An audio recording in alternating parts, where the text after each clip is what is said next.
What's up, guys? Nice. What is dust actually like 90% human skin? Or is that just like some dumb shit we learned as kids that was never true? No one? Okay. Guys. What is dust made out of?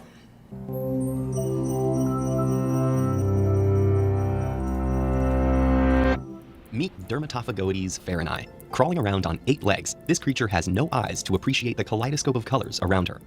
She relies on her extraordinary sense of smell to lead her to food and safe places to lay eggs. And she's smaller than a pinhead. Dermatophagoides farinae is a dust mite, less than 1/10 the size of an ant. A dust mite's whole world is contained in the dusty film under a bed or in a forgotten corner. This realm is right under our noses, but from our perspective, the tiny specks of brilliant color blend together into a nondescript gray. What are these colorful microscopic particles? What distinguishes the dust in your house from, say, sand on a beach is that it is a mixture of many different ingredients. It can contain grains of sand, dead skin cells, tiny hairs and threads, animal dander, pollen, man-made pollutants, minerals from outer space, and of course, dust mites. Dust mites eat animal dander, human skin, and some fungi.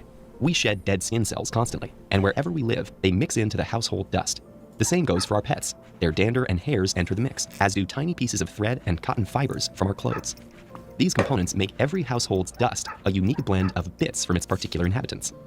Household dust also contains substances that blow in from the wider world. Depending on the local geology, finely ground quartz, coal, or volcanic ash might enter the air as atmospheric dust, along with pollen and fungal spores. Industrial activities also contribute cement powder, particles from car tires, and other chemicals to the airborne mix. The combination of these elements can be— Why do they have to be crashed cars? Why? This doesn't need to be this dark, no? Powder, particles from car tires, and other chemicals to the airborne mix. The combination of these elements can be as unique as a fingerprint. In Spain, where the land is rich in carbonate materials, dust contains 20 times as much calcium as dust in Nigeria, where the geology is quite different. After a particularly violent storm, scientists identified dust from the Sahara Desert thousands of miles away in London based on its specific composition. In the future, we may be able to pinpoint the origins of dust samples even more specifically, down to a particular neighborhood or even house, something that may be of great help for forensic specialists.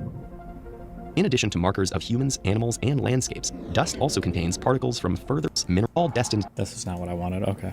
I'm going to assume that thing is bullshit then. Apparently, Amouranth talked to Dr.K. Everything is for educational or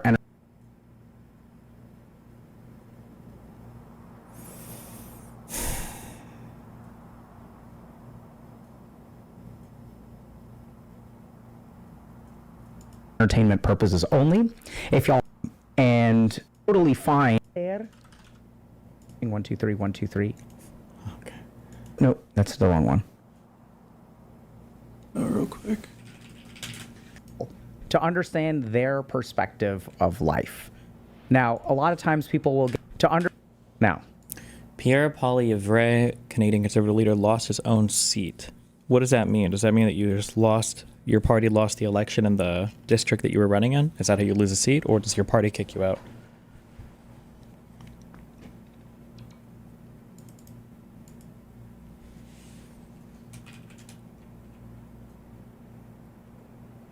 He lost his district. Oh, damn. Jesus.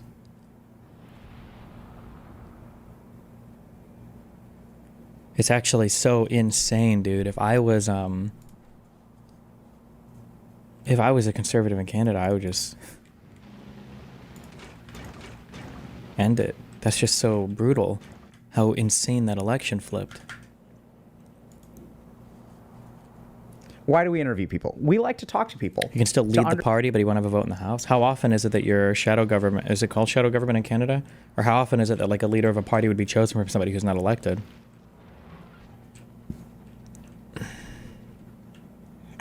Understand their perspective of life.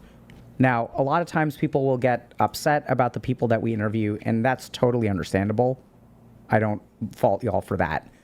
At the same time, I think that like what we try to do here is— Oh, you run a special side election and swap with another person. Okay. Is recognize that everyone has a journey, and that having authentic conversations with people is a really great way to Carney was never elected until just yesterday. Sure, yeah. But I thought that was a little bit more special because he was just the temporary replacement while Trudeau was out. But understand people that we disagree with, people that we don't like, whatever. So we're sort of open to talking to all kinds of people, and we kind of do that on purpose. So it's so interesting, right? Because like as a psychiatrist, sometimes I'll mention to people that I spent 3 months working in a jail. And then when I say that, everyone's like, oh, wonderful, look at how this person is so kind. And then if we start interviewing people that people dislike or things like that, then people get very upset, which is like, fair enough. You guys are entitled to feel the way that you want to about whoever we choose to interview on stream. We're open to hearing your feedback. And at the same time, I think that one of the most powerful things that we've done on the channel is show how these people like streamers or content creators are actually like pretty regular human beings who have their own struggles that we can relate to. And what we really strive to do is show, and I don't know that this is even true, but I believe this, right? So I believe this as a psychiatrist, that basically like the struggles that we go through as people have a lot more to do with like us being people trying to make it in the world than any kind of demographic thing. So it's not like there are absolutely lived experiences of men and women and people of different ethnicities and religions that are all different. And at the same time, when we like talk to human beings about their experience of life, hopefully we can develop some compassion towards them. Hopefully we can understand them better. Hopefully we can understand ourselves better. And dare I say, develop some self-compassion. So that's kind of like why we do what we do. So we enjoy talking to people. Streamers and non-streamers alike. We do, a ton of community interviews. We've slowed down on interviews in general and collabing with people because we've been sort of focused on like recognizing that there's a deficit in basic mental health education. So for the last year or two, that's kind of been our focus. It's like, let's make a video about existential depression. Let's make a video about erectile dysfunction. That's going to be coming out soon. Let's try to like equip the internet with some core information about a lot of basics like borderline personality disorder, limerence, like how to meditate, like all this kind of stuff.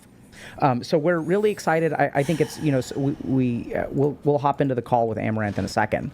But, interviews is like a part of what we do here. And have you heard MAGA saying that Pierre lost because he wasn't MAGA enough yet? Okay. Like, we're very open to y'all's feedback.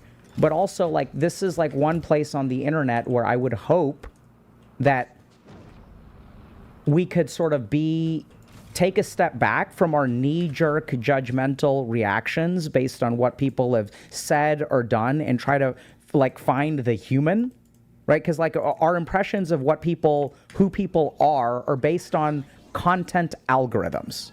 And I don't know if this makes sense, but there's a big gap.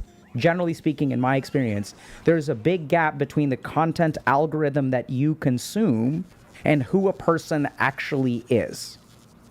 And so I don't know if that's like insane or like based, or you guys think I'm an idiot. Maybe I'm naive for believing this. But we try to like talk to humans. Does that make sense? Anyway, so, we also, when people come on here, they come on here to share their stories. And I would ask. Fuck, I went to the wrong show. Do they know yet that it's going to be Amouranth? Is that why he's prepping them so much? Ask that y'all recognize that this person is coming on Pierre's loss is even more crushing because he had that seat for 20 years. Damn. A public place to share something, whatever part of their story they want to share is what they're going to share. Okay. And that we should try our best to listen with respect and compassion. If you disagree with them, if you want to form a judgment about them afterward, like that's fine. But while they're here, I'd strongly ask y'all to do your best to be compassionate and respectful because it's not easy coming on here, okay? Have you seen how gigafucked the used car market is? I'm white collar and it feels spooky. I don't know how Cooks and Jenners going to exist if we lose a car. Yeah, I'm kind of curious where the pressure is, or where the pressure is being applied on the used car market. Like, is it that not as many are being shipped in? Is it that a lot of people are trying to buy cars? Because I'm aware of some counter pressure. Like, for instance, used cars they last a lot longer than they used to, so people can drive the same one. But you would expect that would decrease the demand for a used car, so the price would go down. But apparently they're still fairly high, so. All right, so let's see if we're ready to hop in. Dr. K talking like a child rapist is coming on stream. True. Which one of these is... I'm gonna see if I can...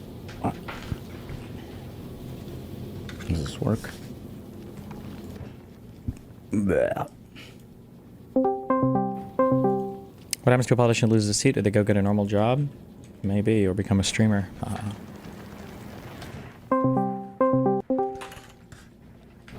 Hey, hold on. Hey. Oh, what? Wait. That's what weird. horses eat, by the way.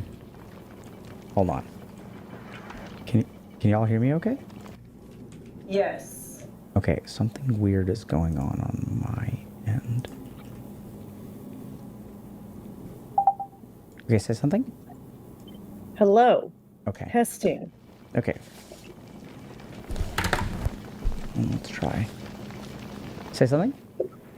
Hello. Testing. Okay, great. One. I figured it out. I can figure it out eventually. One may argue that as a streamer, I should know how to do... I think some of the pressure into the used car market is that if I had to guess, the average age or the median age or income bracket of a person buying a used car is increasing. And it's putting pressure on younger people or people in lower income brackets that were probably a larger proportion of used car buyers. Huh, maybe. do this. But... okay. Right. Give me a second.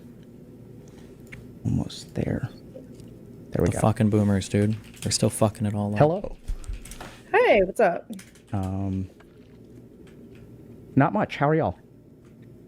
We're doing good this morning. Okay. Cool. So it's been like a couple of years since we spoke. It has been a bit. And how have you been since then? Pretty good. Just busy trying to... You good? Yeah. Okay. I was turning on the stream so I could have chat pulled up in case. They're right here. That kicker. There's both. Yeah, I would encourage y'all. I'm not going to be looking at chat while we're talking, and I would Yeah. encourage y'all to do the same. So that, Okay. because I think Sounds oftentimes, good. yeah. Treating them like they're new to the internet. Damn. Actually, there's one comment I wanted to respond to first before. Oh, Oh boy. Okay. getting one guide. Go for it. Oh no, I already got it. I was just like, they asked if I would talk to someone, and I was like, yes. Okay, so can we start by, can y'all tell us what y'all go by and who y'all are?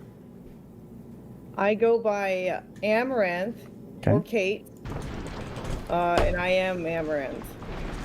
Okay, cool. And you, sir? Man, I never thought I'd be asked my screen name. Now I wish I picked a different.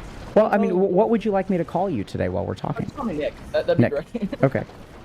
And what brings y'all here today? Well, it kind of went, I guess, viral sort of on some news networks that we got into a home invasion situation Oh my a God. couple months ago. So I guess we're here to just kind of spread awareness on like the ups and downs of being a social media influencer and dealing with trauma after PTSD type symptoms. Okay. And so just we're on the same page. Do you still believe it's fake? I'm like 35% that it's real now, okay? Although I'm a psychiatrist, y'all understand I'm not your psychiatrist. I won't be diagnosing or treating you with anything today. Yeah, I don't think we need anything anyways as far as Based. medication goes. I think talking is fine. Okay. So yeah, what happened? Well, actually, let's start with this. So last time I talked to you was like 4 years ago. Can you tell me a little bit about what the last couple of years is? Catch me up to like what you're doing nowadays, how things are going. Yeah, I disappeared off Twitch mostly because I got a kick deal. So Okay.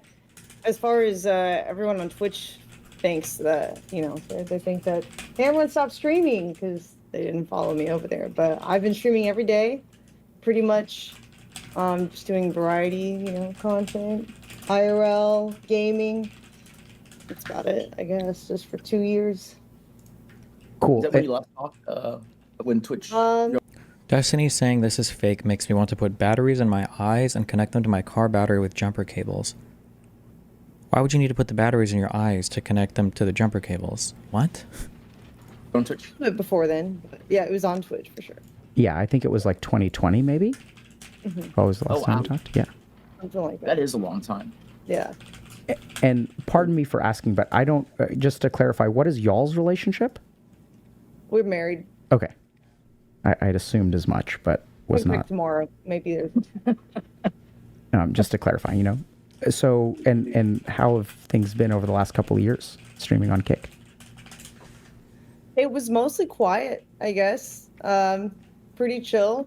I think there's a lot less people on that platform since it is newer. So it's kind of refreshing in a way because you get less of like the trolls and less paparazzi, I guess, in the chat kind of feeling. Like they're like trying to always get you to do something that gets you banned or whatever. So that was kind of nice, a nice little break. But our contract's actually up in June, so might come back to Twitch. We'll see what happens. So when you say paparazzi, what does that mean? Just like the chat always trying to do stuff to get the streamer banned, like say this word. What is your take on this hot topic situation? Trying to get you to say something. Just like less pressure, less trolls. And so the trolls would try to get you banned on Twitch? Oh yeah, yeah. What's your understanding of why they would do that? Misery, mass reporting. Because a lot of times, a streamer will get in trouble if their chat isn't modded properly. So they'll try to like spam a bunch of profanity in the chat with bots and stuff to try to get you banned. Just stuff like that. But Kick doesn't really have a lot of that. So it's been nice. So when you say misery, who are they? How do you understand that? Like, what are they? Misery for who? Themselves. There's unhappy people. They're unhappy Preying on their people. downfall. Yeah. And so if they're unhappy, they try to get you banned? Yeah. Yeah. Okay. Do you have any sense of what that... I mean, I think I understand that, right? So I think I understand... I mean, I certainly understand Twitch chat, and I have been trolled by Twitch chat a fair amount. But what's your understanding of, like, why they would do that to you? Or do they do it to everybody? I'm live too much. Other girls don't stream as much. So Okay. eventually, I'm the only option for, incel projection. Yeah. What's your What read does on the that Nick mean, guy? incel Do you project? feel like he's playing a character or something? He feels fake for the camera, not sure why. Her husband? I don't know. Both these people are very strange. But I like him. I like Amouranth. I think she's a cool person. Or interesting. Interesting/cool.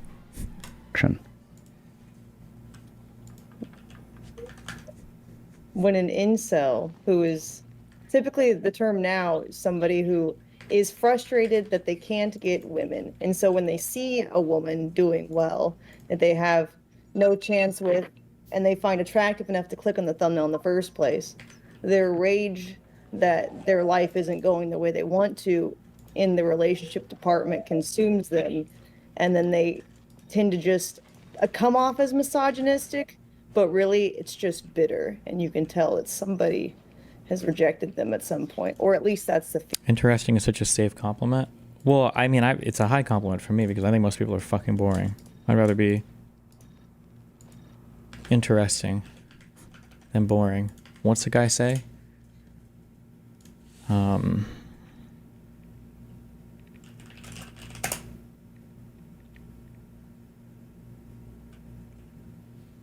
Fuck, what's the name of the movie? I'm thinking of, it's not The Shawshank Redemption. Good Will Hunting. Embarrass my friend? Don't do that. Fries at a... yeah, maybe. Yeah, but at least I won't be unoriginal. There you go. Original, interesting kind of work. Yeah.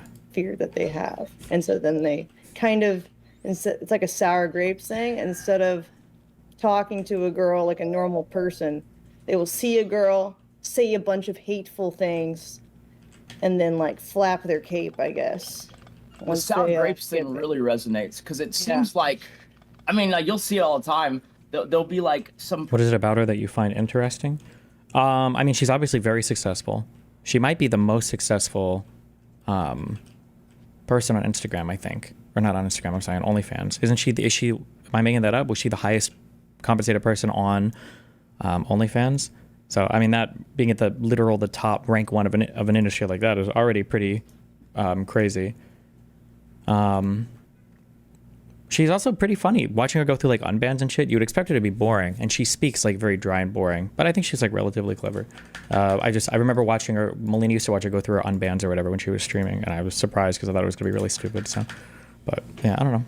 Real Lifestyles, she's just an interesting person. Yeah. Person who's commented for like years on the same girl, right? And he's like, I don't even think she's that hot. It's like, but he comes in every day to say it, right? So you know that's not true. Yeah. That is the sour grapes thing. Yeah. Yeah. So it's so fascinating to hear how in depth your understanding or perspective is on these people, like what motivates them and things like that. How do you know so much about them? They will monologue. It's like if they use my chat as a diary, so they're kind of telling about themselves. Okay, so they'll talk a lot, like they'll say this kind of stuff. Yeah. So you actually have a lot of like interaction with them. Yeah. Okay. They basically use my chat as like their mental vomit space. Okay. Yeah. And so you're pretty convinced that what they respond to is like you said, a projection. So isn't something specific about who you are or what you do, but that you are a representative of the female gender. Yes. Okay. How convinced are you of that? I don't think it's that way for everybody, but for those specific people that do spew vom, I find that they're the ones that. Destiny thinks she's hot, that's why. True, I'm the #1 simp. I need pussy so bad. Nobody will fuck me, please. If I'm just nice to Milady enough online, maybe she'll please send me a nude, please, please. Do it the most, and every time you ban them, they'll come back on an alt, and you'll know that it's them because they say so. So it'll be like the same account too, or. Yeah, that's so interesting. So it's clear that people are developing a persistent connection to you. Yes. And that got better when you moved to Kick. Oh yeah. What's your understanding? A lot less. Why is that? I think people are inherently lazy, and so they don't like going to a different platform. They just like to stick to what they're comfortable with. Okay. So, it's true for most people, not just like the incel type that we're talking about. Yeah, I think it's true for me. My wife tries to get me to use an iPhone, and I'm still Android. Yeah, exactly. Cool. So it sounds like you moved to Kick, and how's that been going for you? It's been pretty good. It's been, I guess, a lot less stressful because I don't have to worry about getting banned for stuff like that, because like Kick's a little bit more lenient on like if your chat says something, like you're not necessarily like liable for it. Yeah. Okay, so it's been less stressful, and then things have been going well, not well overall. I would say well overall. Yeah. What would you say? It's been pretty good. Yeah. Yeah. No, I think it's like, to echo the earlier thing. It was like I feel like her going to Kick was like almost like going into a time machine and going back to like, I don't know, 2017, 18 size. And like it kind of just rolled everything back to that level. And it's kind of been interesting. It's almost like you get to rewalk your journey a little bit. Cool. So it sounds like you've known Amouranth. You legit add any random bitch off Twitter and DM them if they have OnlyFans. Start pretending you aren't a simp. So a simp is somebody that has to fake their opinions to get laid like you do because you're boring, uninteresting, or have literally nothing to offer. Okay, I don't message people first on Twitter or Instagram. They usually message me, all right? I just respond. Stay mad. Just one guy. Amouranth for a while. Yeah. Going on 11 years almost. Wow. Can y'all tell me a little bit about how y'all met? You want to start? You're better. Sure. Despite the things that she used to say was on Tinder. Okay.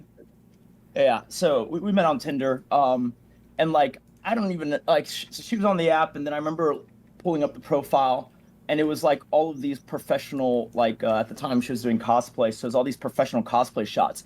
And so you'd see these characters like Anna from Frozen, Misty from Pokemon, and you'd swipe. I'm like, this is just advertising. And then, but as a guy, I just on a lark, I sent a comment anyways, and I kept getting paragraph-long responses. This was before AI, so Yeah, so, Wow. so it was like there's a real person on the other end. Wait, did you say he messaged her? He met her on Tinder? I kept getting paragraph. You'd swipe. I'm like, this is just advertising. And then That chatter is a retard, but honestly, I feel like you're extra harsh against Ammo. Why? What? I feel like if you were going to make an accusation against me as a Destiny fan, the accusation would be the opposite. That I didn't go hard enough on her for her political takes. My explanation would be because I don't think she's like a political streamer, so I just don't argue that much. Or that I feel like that would be the default DGG or take, but okay. but you know, as a guy, Well, when have I ever been, what? Okay. And you'd swipe. I'm like, this is just advertising. And then, but you know, as a guy, you know, I just you know, on a lark, I sent a comment anyways, and I kept getting paragraph-long responses. This was before AI, so you know. Yeah, so Wow. so it was like there's a real person on the other end, and they were very talkative. And what did y'all like about each other? Do you wait for field tanks to be filled before moving, or just refills you're barreling through asteroids? I don't even know, bro. I've only got one automated ship right now, and it goes to Vulcanus. I think it just goes, but my tanks, as soon as you unlock this advanced asteroid processing, I think you can make it to and from these planets pretty quickly and easily. Well, his picture was in a Spartan costume. Side against Coomer Wars, you don't believe theft and other shit I don't recall right now, Destiny. Wait, what? Well, his picture was in a Spartan costume, and I'm like, I can get this guy into cosplay. Yeah, that's an easy job. But he was, I guess, more intelligent than most of the guys that I had talked to before him. Are we watching this vid in relation to the break-in, or just watching for general content? Just general content? I'm just curious what they talk about.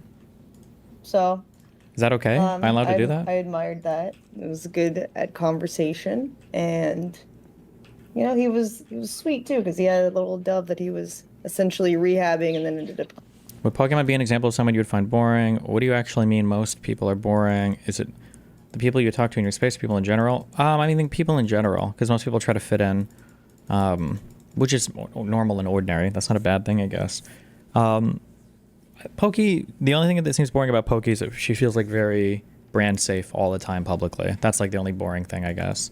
That's not necessarily an indictment on her character personally. It doesn't mean personally she's boring or bad, but You know, he was sweet too, because he had a little dove that he was essentially rehabbing, and then ended up keeping as a pet. I thought that was really intriguing, because most people don't care about like birds like that, to where they would take the time, even though he was working a full-time job, to, you know, take care of this tiny little feathery buddy. Yeah, when you're small, it was like every 2 or 3 hours you have to feed it.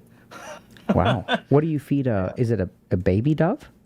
It was was, yeah. I mean, like that was like 11 years ago, yeah. But basically, they do sell baby bird formula, but before I knew to buy that, I was like getting like the songbird seeds and like using a mortar and pestle and grinding it up, and then adding a little water to make Wow. this like thick slushy. Yeah, why, Nick? I mean, that's a kind of interest. I mean, it's a little bit of a tangent, but like basically, people forget that in like 2014, 15, like the world was like dramatically different, like pre-cancel culture. And so I was at the time working as an engineer, and we were building a site, and that required deforesting a huge area. And I still remember my like superiors at the time saying like, if you find an Indian arrowhead, no, you didn't. If you see this kind of turtle, you didn't see it. If you know, this type of bird, no, you didn't. Right? Like, because any of those things would have stopped that site from being developed, right? It'd be like a whole historical thing if it's the Indian thing. And if there's any like endangered or whatever animals, then they would have to just stop. And so they just said, you didn't see it. And, you know, so they deforested this huge area, and you'd walk through this, you know, this doing a site visit, and you'd see just like displaced animals by the hundreds. And I remember once walking by, and there's 2 baby doves on the ground. And I was like, okay, it's fine. The mom will take care of it. You know, like, that's how it works. And then I had to do the same walk the next day, and the 2 are still there, but one is dead. And so I'm like, when people call you a simp, they don't mean you have to lie to get laid. They mean you treat certain people differently than you would otherwise due to their gender. That is true. I will no longer infantilize women, and I will treat them like the harsh evil demons that I know them to be now. People, like, if it's a girl and I'm being too nice to them, people will accuse me of simping. But if it's a guy and I'm being too nice to them, people will dig into the reasons why. Like, people got mad in the past that I didn't hold ABBA accountable enough for like weird kind of like anti-Semitic stuff that him and Preach would say sometimes. I remember there was some video that they did. I don't even remember what it was about, but my audience was freaking out over that. People got super mad over the Max stuff. People thought that people will say that I was nice to Lauren for reasons. But like when I said that like Nick wasn't, or I wouldn't call Nick a Nazi because I think this movement is moving in a different direction, they'll say that my political analysis is off. I mean, it's just how it goes. If it's a girl involved, then people will say that the motivation has to be because it's a girl, you're treating them differently. But if it's a guy, people will like actually analyze the reasons. I mean, I don't know what to say. I don't know what you want me to say. I'm like, okay, so like to me, I hate responsibility in the sense that like when it's foisted upon me, I kind of like embrace it. But I try as hard as I can to avoid it. You know, it's like prevention is the best cure. Like, he wouldn't go to a shelter with the intention of adopting a dog, but if he saw one on the side of the road, he would take it home, kind of thing. Yeah, like it's a problem, but yeah. But basically, show me a video of Max or ABBA or even Nick that wasn't interesting. You actually discussed new things with them. Compare that to the ramblings of Lab, Brittany or Kyla. Wait, I never said Max or ABBA or Nick weren't interesting, though. I think those are interesting people, too. I think most of the people that were in my orbit were interesting in one way or another. Lav was insane, obviously. And she's very quick with her banter stuff. Although even for Lav, when she tried to come back a second time, I said she was really boring if she didn't have somebody else to play off of, because then she just, like, devolves into some weird femcel shit. Brittany was interesting to talk to. I feel like her interpersonal skills are pretty good. I didn't know that the BPD would come back and it would just turn unhinged. Kyla's background in psych and her ability to have conversations and stuff, I thought was good. But I never said Max or ABBA or Nick weren't interesting, so I don't know what the comparison is there. I took the other one, and then you're not supposed to take anything away from the site. Definitely nothing. Or same living. thing. So like Sneeko is a good example too. Yeah. I took the other one, and then you're not supposed to take anything away from the site. Definitely nothing living. So like hard hats have a open space, the crumple zone, and so I put him in my hard hat and put it on, and then I snuck him home. And that was the beginning of that. How do you understand that? What do you mean? Like, why did you do that? I have the inside info on the ongoing collapse of Creator Clash 3. No, I don't understand what happened. Harvey tweeted out that he was... This is where I've been living for the last few months, getting ready for my boxing match. Quote, it's tough to get out of bed to do road work at 5 a.m. when you've been sleeping in silk pajamas, end quote. And then, I think basically 1 hour later, this is 2 hours now. It was an hour and 50 minutes, an hour and 45 minutes later, he tweets, I'm not boxing. Does anybody know what happened?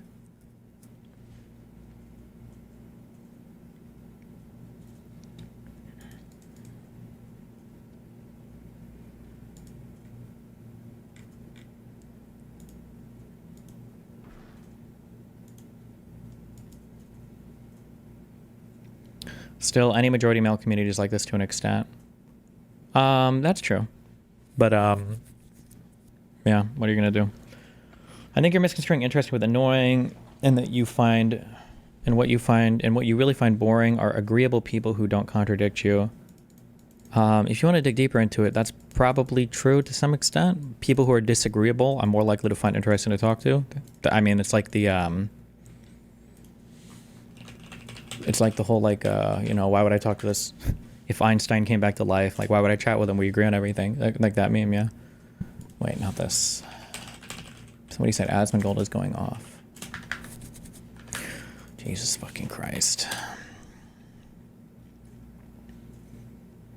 This game, footballers, once again, I would like to remind everyone that trans women are women, and we are not we. Okay, so this is a person advocating for themselves. Well, wait a minute. If trans women live in a rock and a hard place. Can you clarify whether there's a path back for ABBA to come on stream? No, but I doubt he would want to, so it's all Gucci. So drag you into this because I understand that you're kind of in a rock and a hard place. So if there's any questions you don't want me to ask you, just abstain. Hey, buddy, how you doing? Hello? How you doing? What's up? Crazy. Isn't this crazy? What do you mean by this specifically? Because it's been a long week. Again, I said this before you got here. Thing. I don't know if you heard Just me. the whole thing's all mixed up. Nicholas, Yeah. the goat. Thank you for the $5. I don't want my to man. put you in any weird positions right now with the stuff going on. So if you can't answer any questions or you don't want to answer any questions, I absolutely am okay with you abstaining. Okay, yeah, that's fine. No, I try and answer I've actually always tried to answer the best of my abilities. If I ever fuck up something, it's usually because I didn't know exactly what I was saying. Yeah. But when I said the fight of the night thing, I don't think I ever said fight of the night or however it was, but the first creator clash, we got the $20K stipend, and that's what we got. And I fought with my contract a ton to have it changed, to have more, because I just thought that somewhere along the way someone's making money here, and I didn't have a strong relationship at the time with Ian or anything. I default to like, oh, it's YouTubers, I can't trust them, So I was like, someone's going to get paid. The one thing that I had verbally was that whatever I get, everyone gets. Yeah. Or whatever if someone's going to get more money, I get that too. And that's what I settled on, and it ended up being $20K. And it's something the night of Creator Clash, or very soon after the first one, we found out, and I looked it up. We got $27,000. 27,000, just to be clear, because you broke up a little bit. Like, oh, 1 second, Harley. You're breaking up a little bit. So everyone got 20, the is 20 my thing flat. breaking up here? Yeah. But just to be clear, so you got the 20K down initially, and then there was a $27,000 bonus on the night of the fight, but not a bonus for the fight of the night. Yeah, exactly. When I don't know. We didn't know that was coming. That came out of nowhere, and it was neat. It was a cool thing. Like, okay, because when Creator Clash 2 happened, now people were like, what about the bonus thing? Because there was a bonus that, like, what's going to happen with that? What's the logic of that? How's that going to play out? Wait, so was this after they found out or before they found out that no money was going to charity? Oh, no. Once everyone found out no money was going to charity, not a single person was like, where's my money? Okay, got it. I think everyone... But there was a couple people, like, for example, the guy that I boxed, John, was kind of counting on that. Another buddy of mine was like, oh, I really needed that. Oh, shit. And it ended up being zero when people were kind of doing like the mental gymnastics of like, oh, wow, that amount, that could be if this sells like Creator Clash 1, that could be $50,000. Or something like that, whatnot, which is why. And listen, Stereo Destiny hitter now. Oh yeah, you're a huge Destiny hitter. I genuinely was not dependent on that money, and I do love bringing it up, even though people don't believe me. I turned down 150K from Keemstar to box, so the money's not important. But when the fight was done the next day, so now the fight is over. And we all slept in the hotel, us and everyone on Twitch that got brought down. We all slept there, and the next day was this party. And I remember going to the party and seeing like professional photographer. I remember seeing some girl singing on stage. And a guy telling jokes after. And in my head, I was like, someone flew that girl down. I don't know who she is, but she got a hotel room. She may have also gotten paid to be here. I'm looking at the food on the table. I'm not really hungry. I'm like, all this food. I'm like, I was with my partner at the time. I was like, I don't know if everyone here is analyzing it the way I am, but we paid for this party. I thought money was going to charity still. So I'm like, money's going to charity, but like this party is paid for by us because we were supposed to get a bonus on top of it all. Yeah, so you guys didn't know how bad it really was, and then you were like, did they throw us under the bus, or... That's when I found out the sick kids paid for that party, not us, actually. Wait, so is there more, the info on this? So what, was the assumption that all of this was going to charity and then it ended up not going to charity, or what? But like the thing is, I understand why the party existed. There's an element to it, and maybe this is me going to bat for it again. But I would try and look at it. Oh, because they didn't make any extra money to send to charity. Oh, so he's mad at any extra money they spent on creators because nothing went to charity, I guess. on both sides, okay? You have the fight, and that's what it's all about. That's the thing. But if you could set up some sort of gala thing, some people would be like whales and would want to, like, imagine the amount of money someone would spend. Can you explain why people like Dorio were so explosive about your leak shit? I feel like they had the facts mostly right, but always presented in the most negative way towards you as possible. Is it just lefty shit where any consent violation is the worst thing that ever happened, or was it just to distance themselves from you? I think it's because when some of these people are in the orbit of somebody and then something bad comes out about them, they have to feel like they have to make like an extra huge statement. Otherwise, they're worried that people will see that they were like some kind of secret supporter or something like that, I think. If they were told, hey, you could spend this amount of money and you could sit at a table with Hassan and Denims, and you can enjoy dinner before Creator Clash or after Creator Clash. And that's a big fundraiser concept. And But instead, in it was just kind of like a execution- YouTube hangout, right? Well, that's because in execution, it didn't end up ever becoming something like that. And even for this Creator Clash, for example, like I heard that, like, oh yeah, these YouTubers here. They didn't just have no leftovers. They lost money last year in Creator Clash 2, 250,000 in the Red Destiny. Yeah, did we watch that on stream or did I watch that on my own? Post, what do you call it when you go over? Not a moratorium, post-mortem. Is that what they called this when they posted this, or? Oh. Hello, everyone. I have some bad news to share with you.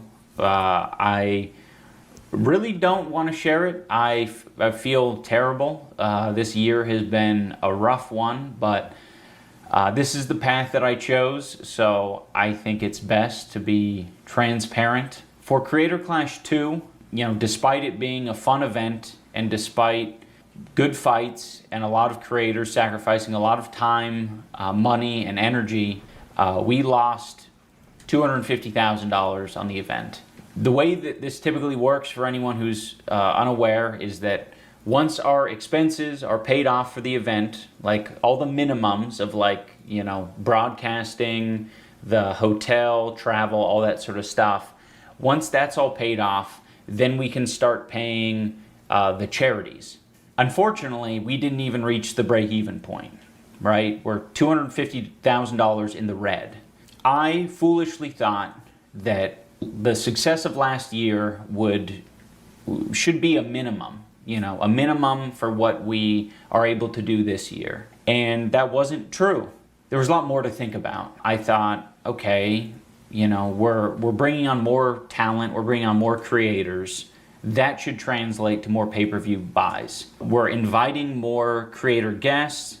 I think that should translate to more pay-per-view buys. This is our second time doing the event, so more people are going to know about it. So I thought that would translate to pay-per-view buys. But we did half as well as we did the first year. 50,000 compared to 100,000 the first year. So I was wrong, and I feel a lot of shame because a lot of people were trusting me and trusting our team to, you know, protect the event and protect the charities and protect just the whole thing. It feels particularly bad because this isn't like a regular business where it's all a personal loss and I can just be like, oh, okay, I suck at business, and I walk away from it. All of the other fighters were, you know, hoping that their charities got represented and got supported for all their hard work. But we didn't have any anti-piracy measures. We weren't prepared to deal with what ended up happening. I mean, for me, I was just thinking, like, let's just avoid catastrophe. As long as there's, like, not, like, I don't know, like a bomb threat or, like, injuries or anything. They try to play up this weird angle, I think. I think even in that Dexerto article, I think they do this, where they try to say that, like, piracy is what cost the event so much, but I don't think it was piracy. They just didn't sell anywhere near as much as they thought they would. Crazy, like, we should be fine. This should just be like the first year. I don't want it to be more complicated than the first year. It ended up being a lot more complicated. Amongst the 800 pirated streaming sites, there were between 1.3 and 3 million viewers. So even though there were around 50,000 pay-per-view buys, there were around 1.3 to 3 million viewers, people who actually watched the full broadcast. And that's a little bit reassuring. You know, it makes me feel like, okay, people maybe do want to watch this. They just didn't, you know, they just either couldn't afford it or just didn't want to support what I had going on. If it's 1 or 2 steps to pirate it, but it's 3 or 4 steps to stream it legitimately, people are going to take the... I mean, with the viewership they had the potential of gaining, couldn't they have just sold the broadcasting rights to someone to piracy such a concern? I don't know. I don't know what their total financials were for this event or how much they ended up spending or anything on it. Pirating option every time. I think we also had a big streamer audience. That's who we are appealing to. I really like the live stream audience. You know, people who want to watch these events live and they watch things on Twitch and YouTube and they get it all for free generally. So I think it was in a lot of ways bad to appeal to that crowd and not give away the stream for free. I think a lot of them felt like, well, this should be something that's free, especially if you have ads in it. Aside from the pirating, we did have higher expenses this year. It was a bigger arena. We went to the Amalie Arena, so it was twice as big. We paid more for broadcasting. So broadcasting team did a lot more elaborate shit, and there was a lot more staff involved. We did a creator hotel. So we bought out a hotel to make sure all the creators had a safe place that they can stay. It actually ended up being good that we got the creator hotel because all the hotels shot up in price like a couple weeks after we locked in the creator hotel because Taylor Swift was coming to town. She announced her tour dates and pretty much everything got booked up. If we didn't book the creator hotel when we did, I don't think we would have had nearly as many creators show up to show support, and our pay-per-view numbers actually could have been hurt by that. We also had events the day before the fight and the day after the fight so that, you know, fighters and friends and family could come together and process their trauma. That was sort of paramount for me because the first year we did the fight and then I went to bed. I got the shit kicked out of me by Dr. Mike, and then I went to bed, and then I woke up, the hotel was empty, and then I got on a flight and traveled 5 hours with my face completely swollen back to Seattle. And I was like, that was cool. That was so worth it. There was nothing. There was no processing my trauma. There was no talking to anyone and relating about the experience afterward. Everyone was gone. And that shit felt awful. So, yeah, some of these things that might seem extraneous, in my opinion, were entirely necessary, and I wouldn't change it for the world. Did he ever publish like how much they spent on everything? Like, is that information public anywhere, or?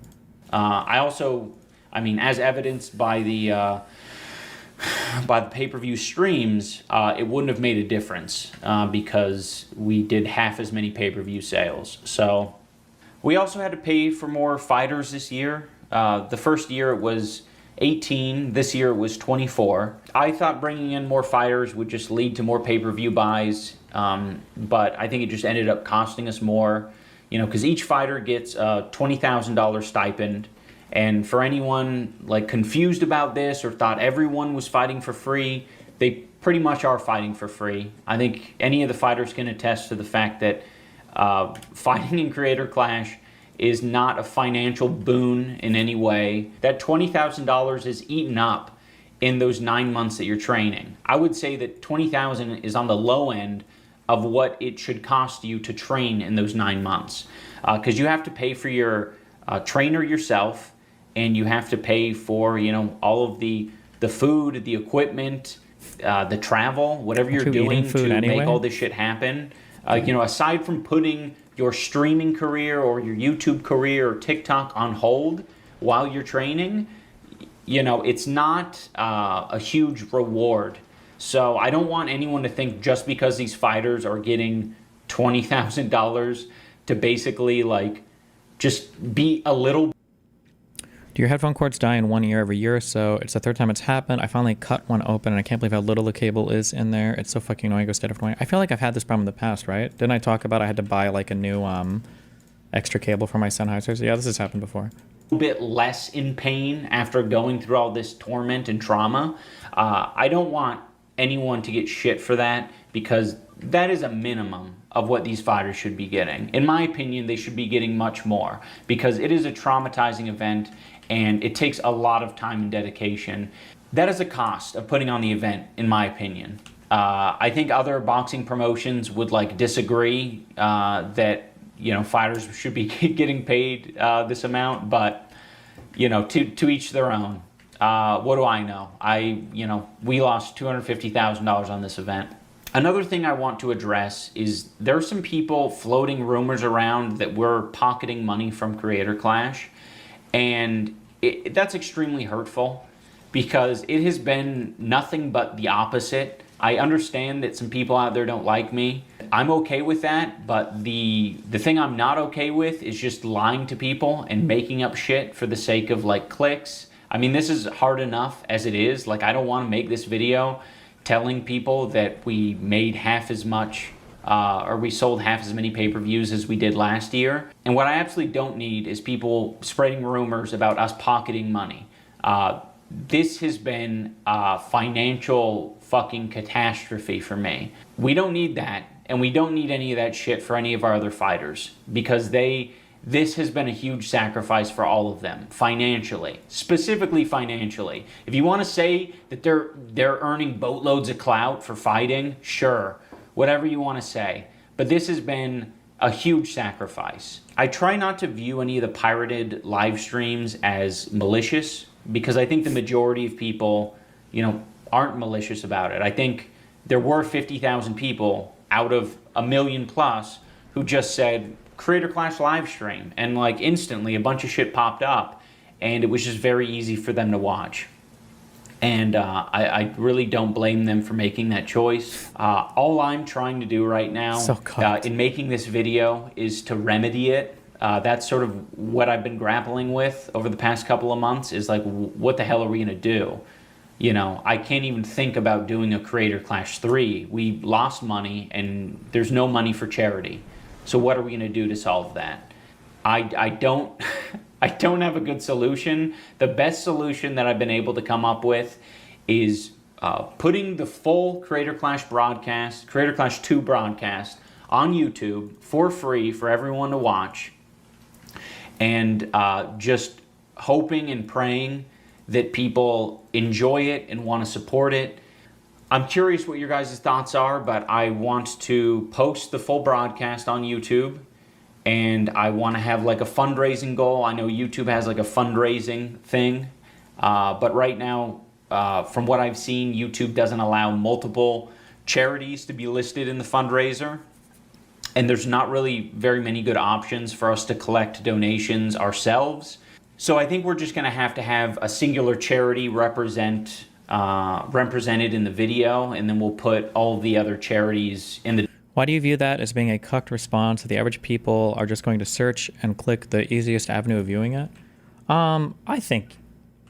Listen, I've said this before, and I'll say it again. N-word. No, I'm just kidding.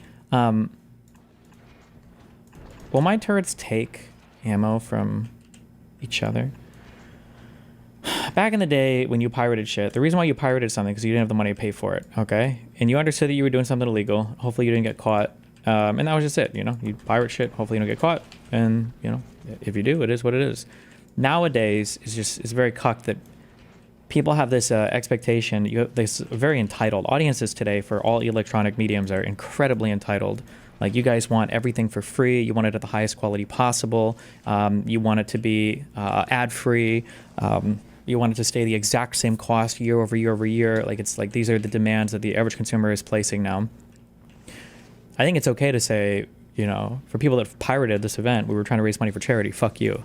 Like, it's okay to say that, but he can't do it because audiences are so entitled and would be so ass-paying that they would lose their fucking mind if he actually said it. The description. So if you want to donate to a specific charity, that's where you can do it.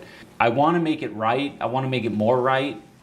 I'm okay with us fucking up and taking a $250,000 loss. I'm not okay with charities not getting any money.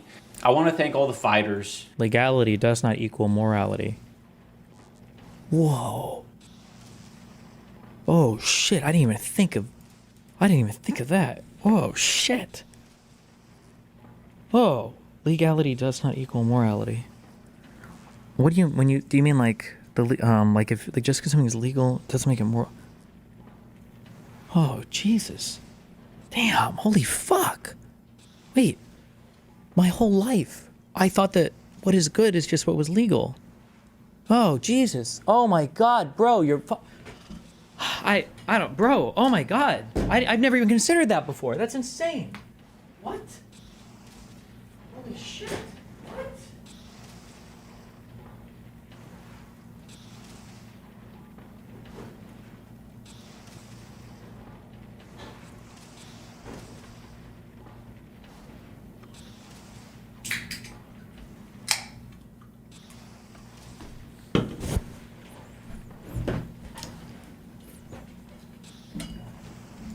And all the coaches and all the staff of the event and the fans who, you know, came to show support. It might feel like a big loss, but it was a lot of entertainment. And, you know, a lot of good came out of it. A lot of people had unforgettable experiences, and it will be a highlight of their lives. There's a lot of boxing events where no money goes to charity at all. Ever. There's not even the chance that would be it goes my to boxing charity. event. So We would I never, just want ever to thank give a everyone. single cent. It truly made a difference that you came and supported. I'm just disappointed that I let everyone down. You know, I just made some strategically shitty decisions along the way, and all of those decisions, you know, led to where we're at. I think it was dumb of me to say that we weren't going to make the broadcast available for free. Like we did the previous year. I thought that that would bring in more pay-per-view buys because people would be like, oh, I'm not going to be able to watch it for free? Well, I'll definitely buy so I can tune in. But I don't know. It either didn't have an effect or it backfired, and I'm trying to learn from it. This year I have a lot on my plate, and, you know, I think my strategy going forward is to just be, you know, completely candid with everything. Again, it's hard. I would normally keep all of this shit to myself, but I gotta express myself. I gotta tell you guys what's up. Otherwise, I'm gonna rot. I have to subscribe to 9,000 shit just to get my movie, music, food, etc. Monthly pay forever. Didn't have to do that years ago. Let me tell you about a dark day when a long time ago, you couldn't even watch movies on your computer. You had to actually go to a movie theater. Did you know that? The popcorn and the drinks would be $20 a piece. Okay? Even back then. And if they were on TV, if movies were on TV, one, it was sped up like 12% so they could get more commercials in. Two, there were commercials. Three, this was before DVR, so you had to catch it at the right time. Okay? Destiny, this is an excuse for making services dog shit. It's not about services being dog shit. It's the fact that you would say that it's just people, you just aren't aware of like how far your standard of living has progressed, and you're acting like life is over when something isn't exactly as you want it to be. Like, for instance, when you say, I can't believe how, like, why should we accept the fact that these services are dog shit? What you're calling dog shit, people would have dragged their nuts through a mile of glass to be able to access 15 years ago. But from the inside. But yeah, additionally, another thing that's, you know, been eating at me is that someone is trying to take over Creator Clash. I know that sounds like I don't know, the plot of a video game or something, but it's real. And it's been taking up a lot of my time. So hopefully I don't have to talk about it in the future. But, you know, if I do, well, at least you guys are going to hear about it on this channel. If you're just coming across this video and you have no idea what this Creator Clash shit is about. How do you acknowledge your standard of living increase and acknowledge an issue only cared about at your standard of living? I mean, you can say like something is like bad, or you wish something could be better and something could be better, without thinking that you live like in a literal concentration camp, that conditions are unlivable and life has never been harder and boomers had everything better in their life and it's impossible to survive to know. It's creator boxing and it's a lot of fun. It's a lot of amateur boxers getting in there for the first time and giving it their all. No, that's why people still pirate like they did in 2001. Pirate in 2001? My Ninja in 2001, I don't even know if most families had a personal computer in their house. I don't think you understand how long ago and how different the environment was in 2001. Also, back in the day, pirating was involved. Okay, if you were on Oink, you had to find somebody to vouch for you, to get an invite into a private tracker website. Sometimes you had to do an interview to make sure that you knew enough about like what the site was even about for them to let you in. You had to maintain upload ratios and standards. You could try torrenting stuff off of random sites, but then you might be on an FBI honeypot. You're going to get RIA or MPAA fucking emails for getting sued. Like there was a whole lot. And the things that you would download would be fucking movie cam rips. It was, listen, LimeWire, yes, yeah, I was a Kazaa user as well. Yes, LimeWire and Kazaa existed, but like this shit was not even remotely. This shit was not even remotely as good as like say Spotify is today. You're downloading like single songs that are of questionable quality that might not even be what you want off of these apps. Whereas like on Spotify, I can type in basically any artist in the world and bring up their entire discography instantly and stream it to any device I want, and it's legal for free, I think. I pay for the family thing of Spotify. I don't know what they charge you if you're not. I don't know how much of it is free or not, but.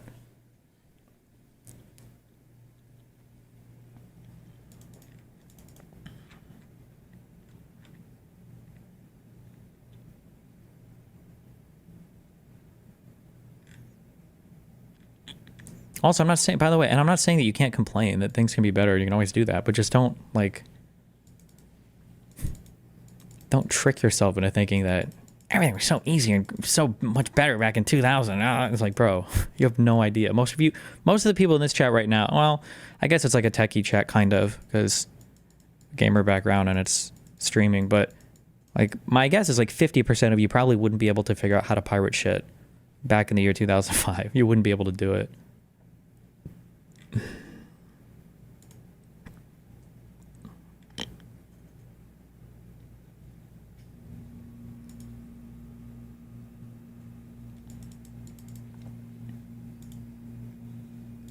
And there's a lot of heart and a lot of soul and a lot of grit that is on display. Yeah, I don't even remember when LimeWire was used. I started using Kazaa in 2005. No, it would have been 2003. It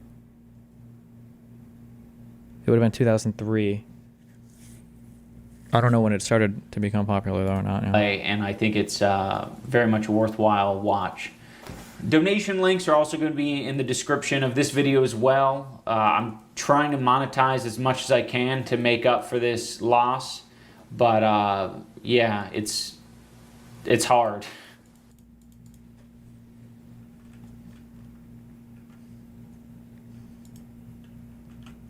Okay. Anyway. Part of a big YouTube company that has tons of money that I don't want to say. They're like, they want 16 passes to Creator Clash. And I'm like, okay, cool, yeah. It's great if they come. But I'm also like, did you ask them if maybe they'd be willing to do like a meet and greet? Because what do you mean by passes to Creator Clash? Do you mean by tickets to the event, or are you talking about flight, hotel, everything, the works? That I don't know beyond, but like I know for sure Creator Clash 2 people got flown down. Yeah. No one's buying a ticket to watch me in Metal Gear cosplay. That's actually true. And like, so I know people got put down, and they got put up like for 3 nights in a hotel. Yeah.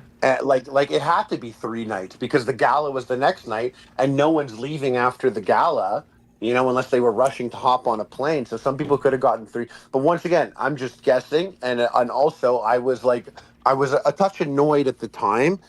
I'm a hardcore anti-ad blocker stan now. Honestly, they ruined what could be a prosperous internet. Yeah, I wish there was a way to go back. But the problem is, like, you always have these bad actors on both sides that fuck you. And then it causes everybody to kind of like get into this race to the bottom. Like, the internet would be a better place if we went back to the blocks of like Google text ads, kind of, or even like banner ads and stuff are okay. Stuff that doesn't have playing media, and like nobody ad block those. But the problem is, as soon as there's no ad block, people will want to take advantage of it, and they'll want to start throwing up just like crazy ads that are either giving you fucking viruses or the pop unders. I remember that for a while, just like dumb shit. And you're just kind of, it's annoying. Because I was like, we paid for this, you know, but it's not my event, so it is what it is. Except this time around when they're like, oh yeah, they want 16. Things overall are much better now, but there are certain aspects of the older internet that were preferable. That is true, but you have to be careful of who you're talking to, because like when you say certain aspects of the older internet were preferable, that's true, but most of the people, even in here, that might pretend otherwise wouldn't have liked those older aspects of the internet. There's a reason why there were far fewer people on it. But I mean, I agree, of course.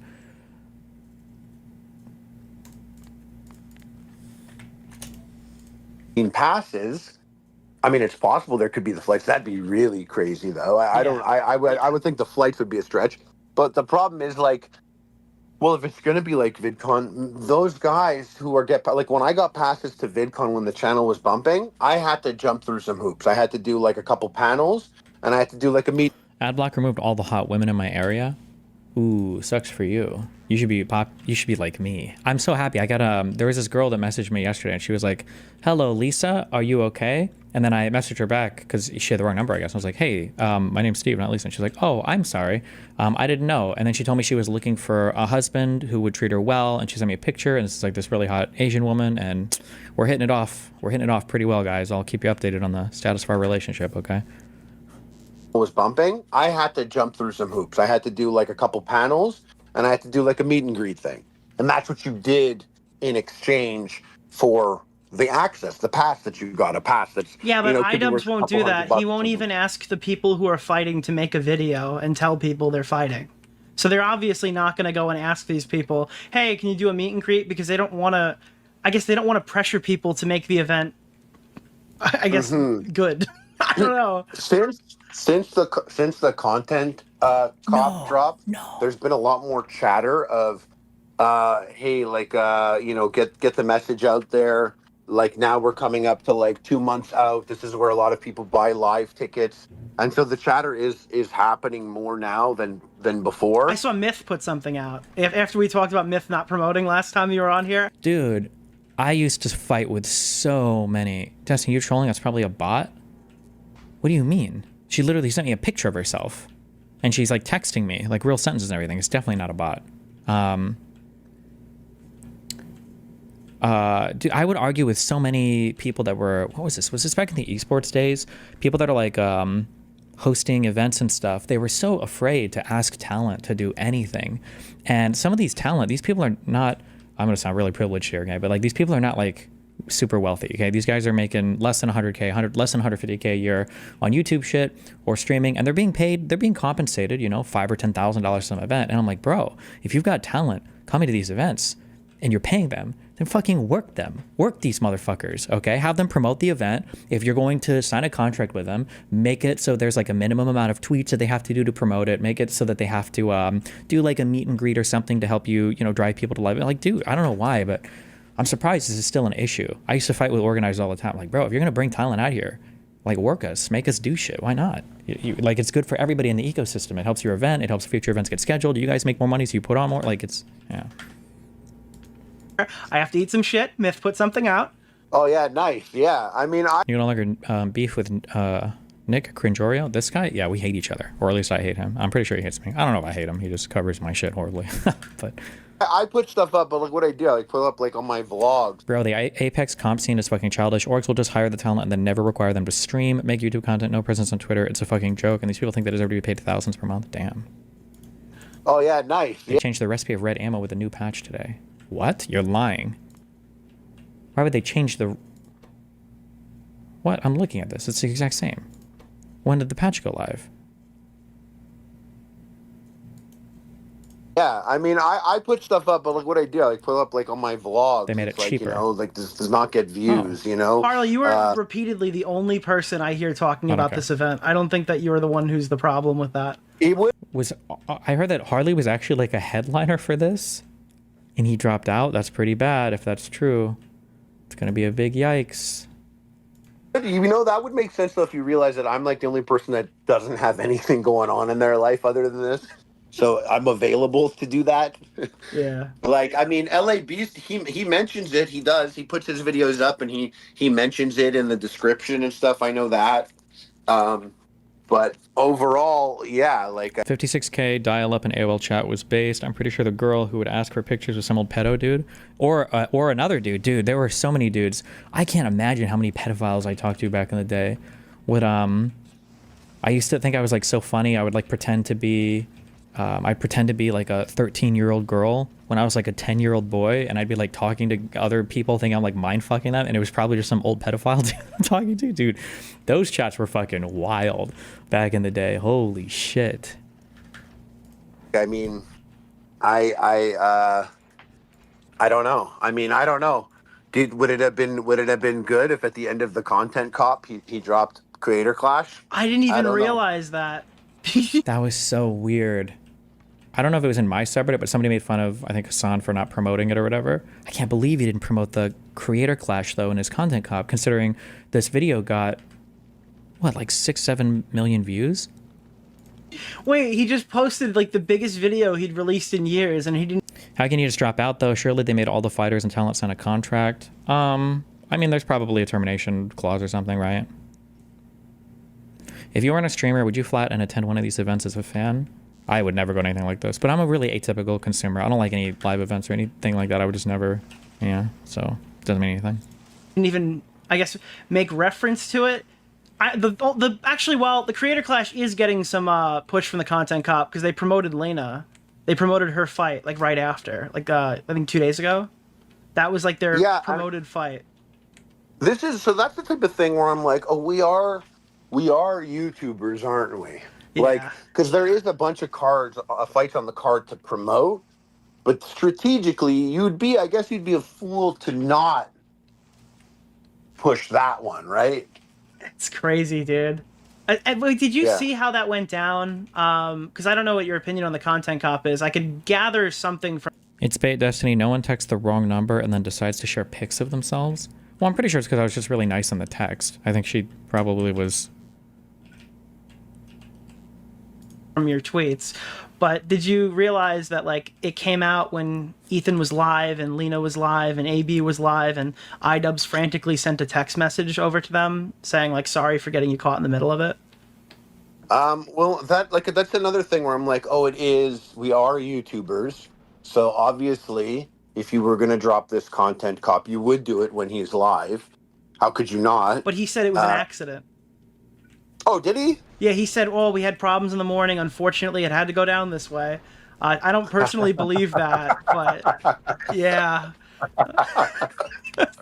I mean, it's possible. It's funny. My gut reaction, and I do like listen. Like I speak to these people. Like I do like these people, and I have interactions with them. But when it comes to business, I do have to revert back to this is a YouTuber, and this was a person that, just like me, created a channel and told everyone my job is going to tell people to follow me and like me and watch my art, and it's going to be me, and I'm going to be I acknowledge that that's the type of person. You too, motherfucker. You Hell too, yeah. Nicholas. You know. So like, it's just none of this is going to charity. But dude, you got to do a subathon. Send it to charity. You only need iDubbbz has to give everyone their money back who wants it? Okay. You send like 50%, bro. Just think about it. Think about how much money you could fucking take on a subathon, dude. Wow. And save maybe 1 or 2 kids. One or two. I'll be like Jake Doolittle, 1 per year. Yeah. So this is something that I acknowledge is YouTuber maneuvers, and I've never really been a drama channel, you know, like I go on Twitter and that's the beginning and end of. We continue having IRL podcasts with big politics people creators. Is that we're just waiting for all my stuff to clear, all the legal stuff. If any of my drama experiences. I feel like I've said this a million times. And Reddit. You go to war on Reddit. And Reddit, yeah. If I don't get banned from there, my thing is like, I mean, I have to go, and this is where I'm like, okay, maybe it's not so simple YouTube in my brain, because simple YouTube in my brain would be like, oh, well, this is easy. H3 sold the most tickets to Creator Clash 1 and 2, I believe. I think they did a lot of tickets. Wait. Is that true? Well, I'm not going to say that Creator Clash was an H3 fan meetup, but just from me, when I would watch people push the tickets and see it, I would be like, oh, yes, Ian and Issa are on H3 podcast again today. Oh, wow. Okay. You know, like I would think that, wouldn't Do you have any time estimate for how long it will take? No, I don't know. It's just, I mean, the trial date is set for next year. It just comes down to how long it takes for us to file a summary judgment. But I don't know if you can do that during discovery or not, or how long you have to wait for that whole phase. So, you like what else? What other entity promoted Well, Creator I Clash? think that personally, but I'm not the current headliner for the third card, so they want to hear it from you, not me. Oh well, listen. If all goes well, they'll find a better main event, and I'll still be boxing. But here's the thing: like when I see this, like Creator Clash 1 and 2, I was like, oh hell yeah, dude! They're back on H3. Bring Daddy that sweet $27,000 charity money. That's coming to Daddy. You know, like this is a lock. Look at this. Their fans want to go see it. They want to support AB. They like Ethan's like my friend Ian is going to be boxing, and it's a big deal. So my YouTube brain, maybe I'm old and I'm out the game, but my YouTube brain was when Ethan, whether it's rightfully so or not, it could come off a little villainous to be like, if you want my help, you're going to have to throw that guy in the trash type thing. You know, maybe that could be taken as a villainous type approach. But like what I would very, very easily say to a friend of mine, I'll be like, dude, you're not coming to the party unless you guarantee me that guy's not coming. I hate that guy. So hey, what's up, buddy? Hey, are you feeling better? I'm surviving. What's going on? I won't make it long then. I'll just do my quick plug. Hey, this week in the Pragmatic Papers, Xerophant, I hope I'm saying that right, I'm sorry if I'm not, wrote a really good article on the North Carolina Supreme Court stuff. Do you mind if I talk about that real quick? Yeah, go for it. So, in case anybody doesn't know, there was a election back in 2024 for a justice on the North Carolina Supreme Court. And there's been a lot of controversy over it. So the incumbent was a Democrat, and they won by a very, very thin margin. They only won by about like 625 votes. And then they were challenged by the Republican who was also running, and the Republican was trying to get rid of about 60,000 votes. And those votes are being, he was challenging those votes because he's saying, oh, they shouldn't be counted for a couple different reasons. So it was like people that were overseas, people and people that like didn't express a clear intent to live in North Carolina in the future, people with missing information in their registration, stuff like that. Okay. They do 2 recounts. Riggs won those as well, still by a very, very thin margin. Then the Board of Elections in North Carolina, they dismissed the challenges, and they're about to certify the election. This is back still in 2024, in December. And then the challenger, the Republican, goes to the courts, both federal and state, and the courts, they fight over jurisdiction for a while. And then eventually North Carolina says, hey, a judge in North Carolina says, hey, the Democrat won. She won the race. That got appealed all the way up to the North Carolina Supreme Court, or to North Carolina Appellate Court. They 2-1 say that the 60,000 voters have only 15 days to cure their ballots, right? Okay. So, and it's not even clear who these people are, the contact information. There's no like process to contact them, right? Like it's just saying they just need to cure them. Interestingly, in that decision, the dissenting judge notes that there has not been a single ineligible voter identified throughout all of the procedural history of this case. So they're just claiming there's ineligible voters and saying because there could be some, we need to throw all 60,000 of these out. And also that these 60,000 are almost certainly Democrat leaning, right? It's kind of like the mail-in ballot stuff where it's like there's, you know, some level of weight in the Democrat direction, and there's the win is by such a few number of votes that this could swing it back. Anyways, a few days later, the North Carolina Supreme Court, the skunk, they block the decision and say, "Give us a second. We're going to look at this." They look at it and they say, "Okay, we're going to keep 55,000 of these votes, but we're going to say that 5,500 of them have to cure their ballots within the next 30 days." So then, this at this point now, it's a little bit better, but there's still enough votes in play that it could flip. And now actually DGG gets involved. DGG, Progressive Victory, and VGG all have been working really hard behind the scenes to collect the contact information for these voters to make sure we can contact them and make sure that they can cure their ballots and make sure that their votes are counted.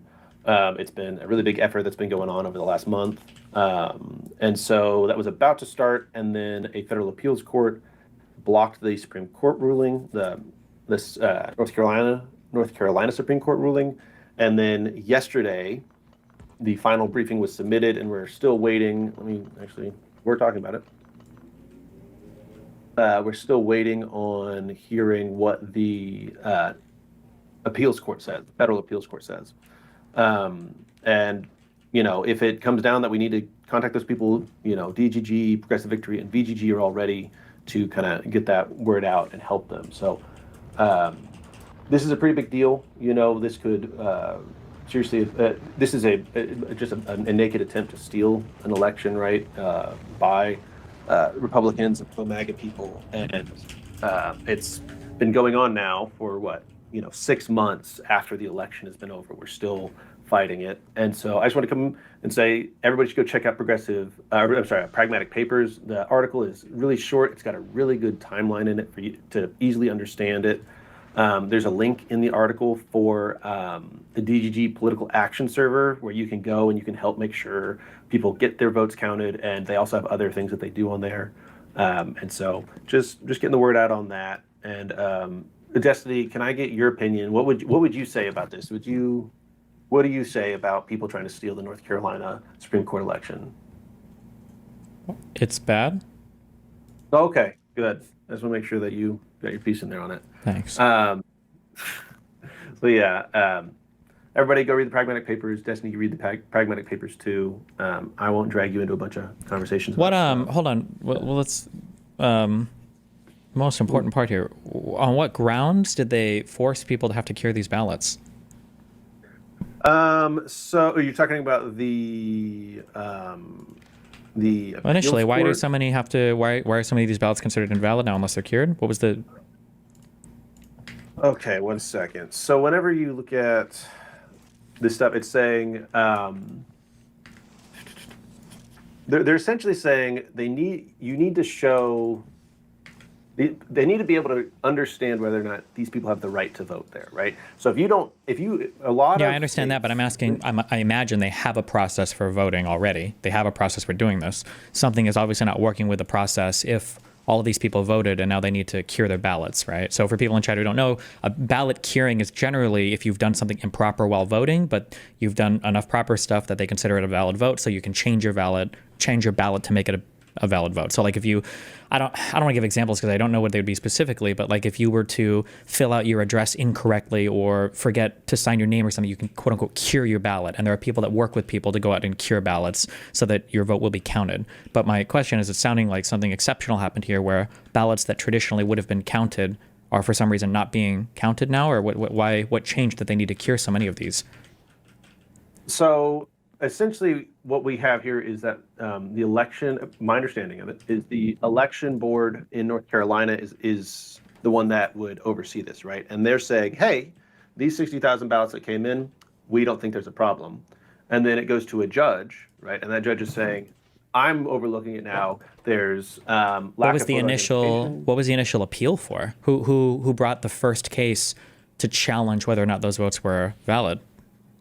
The Republican running to get on the Supreme Court, right? Okay. So he's coming in and he challenges the commission. The commission made a decision. Then he goes to the courts. And on what basis was he challenging that the votes were valid? Were invalid. He's saying that they didn't provide proper photo ID. They didn't identify as they can't truly be identified as domiciled in North Carolina. Is that Those part of the things, North and- Carolina voter laws, or? Yeah, so those are ways in which you can. The specific ones he was looking at were ones I believe were ones that could potentially eliminate somebody, but that's the election board's decision on these, right? So like they discussed the photo ID in here. One second. So yeah, so they have like so if you're absentee voting, you have to bring a photocopy of your valid identification, right? And so there were some of those that weren't included, but that doesn't make it. What I'm asking, I guess, is what I'm trying to figure out is there a valid process to vote? The votes were filed, or people voted, and then somebody won, and the guy who lost is now saying, well, actually, I don't like the fact that he won, and now I'm going to try to get these votes tossed because I don't like the process, rather than was there actual evidence of like votes not being done correctly? Right, That's my yes. question, basically. Yeah. Sorry. Yeah. Yeah. Sorry. Yes. Well, he's saying I don't like this process, and he's saying here are these things that could potentially be an issue. Gotcha. Right? Hot take. And then they're I don't know how saying- this, and I think this weighed into some of the judges when they ruled on those Trump voter cases. If you don't bring up something like this prior to an election, you should be forced to eat rocks, like eat an actual like collection of rocks. Because how can you complain about the process when everybody knows what the process is, but you only complain about it afterwards? That's ridiculous to me. But okay, gotcha. So right. And it's doubly frustrating because there were 2 recounts done before it, right? So it's like I agree with you for sure. But I would even say like, okay, like if you are asking for recounts, like if you do the election first and then you afterwards find out there's a problem, and go, well, we need to address this problem, right? Whether it's this procedural thing that will require. Well, no, I wouldn't say. I think it's important when because you're not finding out there's a problem. You're finding out that you lost, and now you want to challenge the process. I think procedural challenges need to come before the procedure is enacted. You can't make those challenges afterwards. That's such obvious bad faith in my mind. Like, agree. Though I would say that I think that it is possible that a procedural issue could come up afterwards that you didn't foresee, or is the result of specific types of enforcement, things like that. Yeah, but that doesn't sound like the case here, right? Yeah, like I could agree that like say there's a vote that is not clear, and then we find out that deep in the North Carolina bulletin rule, they actually have like a golden retriever picked between one name and another by flipping a coin or something. It's like, okay, wait, hold on, this is stupid. And then you challenge that for sure. But it can't just be like, wait, I don't like the way that this procedure works now because I lost, so now I'm going to challenge all these votes and force people to cure them. That's ridiculous in my mind. I agree. And I think to me also that like adds to it is that if you're asking for a recount, that means you're accepting the votes, right? You can't ask for a recount if you think some of those votes are illegitimate. You need to bring a claim of illegitimate because a recount is fundamentally separate than the procedural issue. When you ask for a recount, you're saying that the procedures were more or less followed, or at least the ones relating to voting. I just want them to recount it to make sure everything was okay. And if you don't like the recount and then you get a challenge procedure, it's like that's bullshit, you know? Right. And so tell him he's. Thankfully, right now it looks like. So it's in the appeals court for I believe it's Fourth Circuit, and it's in front of a Bush, a Reagan, and a Trump judge, and people reading the bones that I've seen say that it looks like the Bush and Reagan judge are going to uphold the election and let the Democrat take the seat. We'll see what happens if the SCOTUS decides to hop in there, and the Trump judge is already stated that he thinks it's stupid that this is happening. Blah blah blah. Of course. So yeah, no, it's very much a testing of the boundaries for probably larger elections as well, right? I mean, we obviously have seen that Republicans are totally willing to use the courts to try to overturn elections multiple times in the past. This one, it seems a little bit more flagrant in the sense of like legitimately just throwing out votes with no evidence of an issue with those votes, right? And I think that it's a bit of it. It's at least something that we should note of an escalation, right? Where before, I would say that 2004, you see these arguments back and forth about these recounts, about these different types of ballots. SCOTUS steps in a very inappropriate way and settles it, and then that was kind of that. That sucks. But then you look at like the Trump's election cases back in 2020 or 2021, I guess it would be, and a lot of those.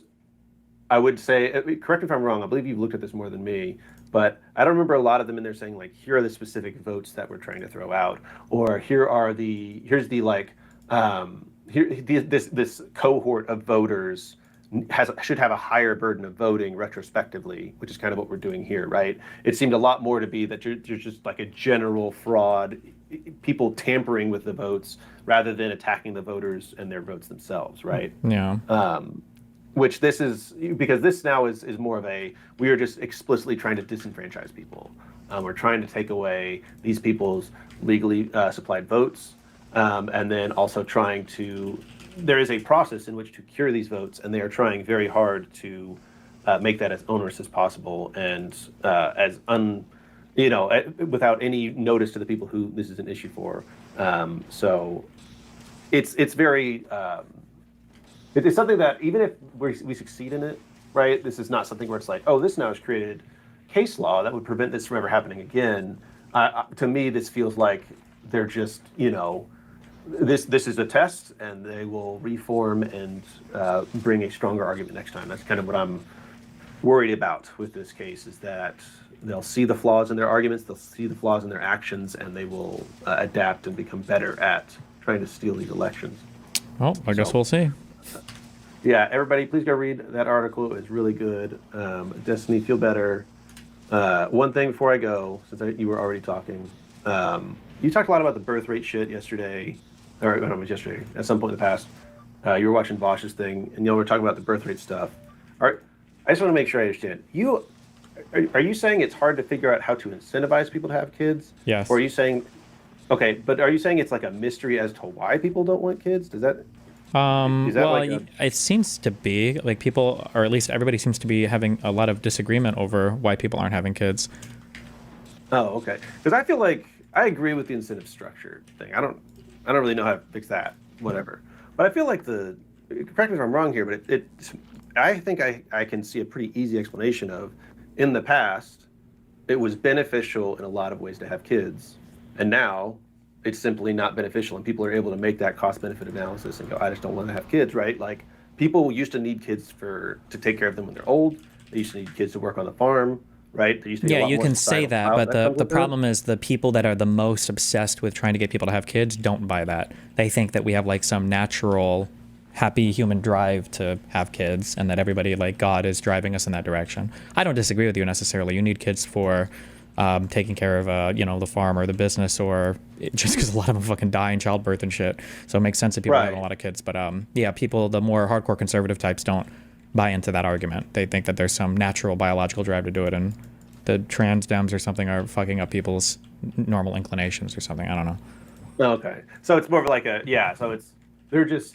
we're battling against people that are just like not willing to engage with that kind of stuff. Because I think there's the other thing that comes in with that is it's pretty easy to see that those issues, those needs still exist, right? I still need young people to exist to pay into Social Security so that I get it someday. Well, kind of, but it's like a way less obvious thing, right? Like, well, right. Yeah, there's a big like that's a very like removed, like you don't see that. I don't see young people paying into Social Security for me, whereas before you would literally see young people taking care of parents and stuff, right? It was a lot different back then. Yeah, it reminds me of like talking about like racism as like amongst different races versus like as an individual. It's like you experience those in such different ways that you can't use motivations in one to inform the other necessarily, right? Like in this, it's like, yes, I can see that I need those things, but I personally don't want to have to pay for more kids, so I don't want more. I want everybody else to have more, right? Sure. It's I'm not going to make decisions in my personal life necessarily because I want all of society to get better in those ways, right? If it's too much of a burden. So okay, and then last one, I promise. Whenever I look at the future, and I look at what, like your crystal ball, or I'm just kidding. Sorry, go ahead. Mm-hmm, yeah, no, I read the bones. I think that there's going to be an end to Trump, and there's going to be an end to MAGA, and I don't need to read the future about the bad timeline because it's going to be bad. There's nothing I can do about it if it goes bad. But in a better timeline in which something happens and their house of cards fall apart. What do you and I think I've mentioned this before, where I'm hoping that in the ashes we kind of build a better America and stuff like that. But I am actually kind of afraid of that because I feel like whenever people have seen how easy it is to break the system and how they can do it, it doesn't matter what we put in place, the greedy people are still going to come in. Have you thought at all about like what would you want to see in a post-Trump world that would, help prevent this from ever happening again? I think a greater appreciation for our system and an actual engagement with the process, I think would be super duper ultra healthy. So if there are things that we want to see changed, then we actually try to change these things, like working with our system the way that it's designed and intended to work, instead of just this constant cry from everybody to just say fuck the whole system and fuck everything and who cares about anything like that. I think that that's a really cringe mindset that both sides have been embracing for a long time that is not getting us anywhere better. So, I've heard you talk about how you don't want America to turn into something such that we no longer have America, right? You don't want to change First Amendment rights so much that we essentially don't have democracy anymore, even if it's in the name of beating MAGA or fighting misinformation. Well, I mean, right? sure. Like to some reasonable extent. I mean, there are going to be some parts of this country I'm sure would be fine changing. There are going to be other parts of this country that I'm sure nobody would want to change. Yeah. Okay, because that's, to me, I'm very much a cockroach. I'm very much a survivor where no matter what system I'm in, I'm going to do my best to survive. And while I have preferences, I like our system and I want this system that we're in generally. Now, if you told me that I could have 90% of this system of the current form, like the good of Joe Biden's America, I get 90% of that with 0% chance of Trump, in terms of like freedoms and things like that, it's a pretty enticing offer, right? Like it's kind of that thing where I don't want to sacrifice my freedoms for security, but at the same time, whenever I see the result of our current path, it feels like, well, I didn't sacrifice my freedoms and I'm still losing them anyway. And I just wondering on your side, like if we saw, okay, guess what? We've, made it where there's strict government controls on social media, or the press has a much more restricted forms of speech, or protesting changes, or the way that information is disseminated regarding medication and stuff like that. Like, would that make you feel like it was not worth? Or no, I'm sure there's. I think all of that is up for debate for sure. I don't think any of that is like off the table. Yeah. Okay. Just interested. I'd heard you go the other direction with it, which is usually in the conversation whenever you're saying that it's with people that are like, we should round up people and put them in camps. So it's no, fair I think I've said a ton of times that I think it's good to revisit like fundamental aspects. Like I've said this a lot in regards to say like freedom of speech or freedom of the press. Like I think, or stuff related to like Citizens United or spending on elections. Like these are things that we probably need to revisit because something is clearly not working here. But we all have to be like playing the same game at the table together, trying to figure out, what the fuck we're even trying to do before that happens. Yeah. Sure. So then, like, and it sounds like we still want to have a society that's based on liberal power principles that's derived from the people. Yeah, liberal principles, power derived from the people, and things like that. But then we also want those people to be free. It's hard for me to game it out and to think about it, and I'm not any kind of great mind, so it could just be that I can't figure it out or I can't see it. But it seems like the huge impasse in my mind is, we need to educate people and have them engage, but we also need to let them be free. I don't know how to do that without some kind of draconian measure, and I don't see how those people also then couldn't use the power that they have because of our society to kind of stave off any kind of forceful engagement, right? Like, I think that people are. I mean, this is just stuff you have to fight culturally. You have to be aware of it, and you have to fight the war. You have to fight these things culturally. A democracy will never be able to, by like its rules, ward off all anti-democratic things, right? Because democracy kind of creates space for all of those voices to exist. So you just have to be able to defeat it in the marketplace of ideas. Well, yeah. Well, but I agree that it should be fought mainly there, but I'm sure you've heard of like an inverse poll tax, right? Where it's like, or like you get a tax break for voting, right? Things like that, where like whenever I look at those things where the government can start to influence behavior and things like that, it feels to me like the beginnings of a slippery slope where right now I'm actually very happy with how little the government directly influences people on their voting, right? Like there's no poll taxes, there's no testing to vote, things like that. I really like that. But then on the other side of that, right, it's like, well, how much, when we do that cost benefit analysis, if we had those incentives on voting, right, if we had a thing where you got $100, you got your tax refund is $100 higher if you vote, how many would Donald Trump have won? Could Donald Trump have won the last election if that had happened, right? I don't know. That kind of intervention seems like a low budget for me, or a low impact for me. But then at the same time, I feel like that opens the door for us getting closer back to poll taxes or tests for voting and things like that, which even ignoring kind of the intentional use of those things to prevent like minority groups from voting, I think that it's even without that consideration, I think that is too far for me. But I don't know. Are you still on the? I remember I thought I heard you say in the past that you went back and forth between like there's a requirement to vote. Are you still? Yeah, I don't know. I'm back and forth on it.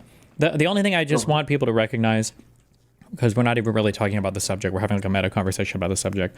If people want to talk about the subject, and this is why it's hard to get people to want to talk about the subject, you just have to be willing to acknowledge the pros and cons of both sides. And usually people are just unwilling to acknowledge, you know, they're just unwilling to acknowledge both sides of the thing. So like if you want to put, if you want to make it so that there is a test required to vote, you know, you can do that. And people might say, well, okay, but that's bad because it's going to shape the people that we allow to vote, right? Then that has a whole bunch of problematic things. It's like, sure, but if you have no requirements to vote, in a way that also kind of impacts who decides to vote as well. Like there's always going to be impacts on both sides of things, right? And there is a pro to having only more informed people voting in an election. You probably don't want super uninformed people voting just on that characteristic alone, right? Just the fact that they're uninformed probably isn't good. But obviously if you select by that characteristic, you start probably encompassing a whole bunch of other characteristics for people that you do want voting. So yeah, there's pros and cons everywhere, and people just need to be aware of it. Yeah. Sure. Like I heard a good suggestion once that like, I have no idea, like, I've never seen anybody actually implement this or haven't given it a huge amount of thought, but someone said, like, well, what if we made it where you had to write in the name of the person you're voting for, right? So then, like, that is the most clear, like, sign of an intentional vote for somebody, right? So you wouldn't be able to do down ballot voting. You wouldn't just go up and click the name that's at the top of the list if you don't know who to vote for, sure, right? You would need to know a person's name and write it in there.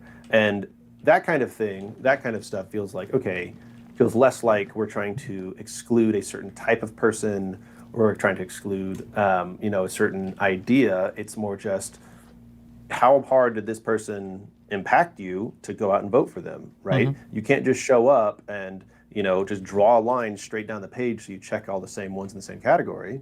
You have to know and care about enough about who you're voting for to at least bring a piece of paper with their name written on it. You don't even need to memorize it, and write that name down on there. And well, I think that would actually probably reduce voter turnout by quite a bit, which I don't want. It also, to me, feels like we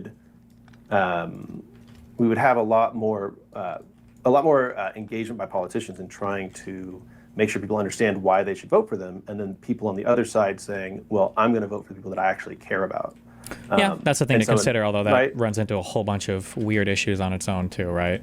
Like, oh, sure. You're like all of a sudden foreigners are going to have a lot harder time getting elected just because their names might be harder to spell, and then you're going to have handwriting checks and everything. But like conceptually, I understand what you're saying. Yeah. Right. And so it's, I don't know. It's just a like it would be interesting if we would have tried an actual poll test that wasn't bullshit. Did you ever read? I mean, maybe some of them weren't actually. I don't know. I'm giving too much ground to the anti-racist. But like, did you ever see some of the poll tests? Yeah. Yeah, they like circle the only word. Yeah, and it's like, Jesus, this is fucked. But if the poll test was literally like circle like of these four, which of these are not a branch of government? You know, and it's they name a thing that's not a branch of government. Like, I don't know. Maybe that would be good. Who knows? But yeah, and it's kind of on the other side of that conversation of like, what's the good way to fix it? It's really scary because I feel like in the past, you can see times whenever you have a similar event as Trump rising to power. This guy comes in, he breaks things, and he's a real big populist. And then, oh, don't worry, we beat him. The good guys got in there and they fixed everything. And then a few years down the line, it turns out, oh no, they didn't. And then someone shows up with laser focus on breaking the system for their benefit, and they do it to an extreme measure, and then you never go back, right? Like that's like people talk about the fall of the Roman Empire, but that's actually not a good comparison in my opinion. It's the fall of the Roman Republic, and that is essentially what happened. If you look at, I'm not going to go super deep into it, but it's a similar feeling as to what we might have in our future, where the Democrats actually turned around and they beat him, and don't worry, they put all these measures in place to make sure it can't happen again. And then, 10 years down the line, 20 years down the line, Baron Trump shows up and, he did take Greenland, and now he's emperor for life or some shit. Sure, I would just always say you got to be really careful with that, because I would say you can never build a foolproof system like that. There's always going to be a way to exploit something. Like if you got somebody who's decided they just don't want to play it all by the rules, there's just no way that you can ever be ready for that. So. Oh, I agree with that. I think the statement I'm trying to make more of here is that just the act of Trump breaking the system like this has shined such a light for the people that are smarter and better than him at doing this. Like you've talked about J.D. Vance being scarier than Trump. Oh yeah. Right? Oh yeah. And he is in a perfect position right now to do this, right? I mean, even to the point where he could have, like if Trump dies, he undoes undoes the tariffs, undoes a number of small, very public, painful things, so that he gets a big boost in popularity, but still continues a bunch of draconian things in the background, right? Yeah, but there's probably nothing you can do to stop that from happening from like a structural point of view. From a structural one, yeah, but I mean, for me now, I agree with you on a structural thing, but then on the other side, then we need to. There's this. We have parties, we have culture, and things like that, right? How do you get the message out that populism is bad now, right? Because it's just a culture thing. It's not a structure thing. That's a purely like media culture type thing. Sure, I'm not asking you for a structural answer, but you say cultural, sure, but like whenever we're talking cultural things, right? And we're talking about reporting and stuff like that, it feels like people cleave so hard to the popularity thing.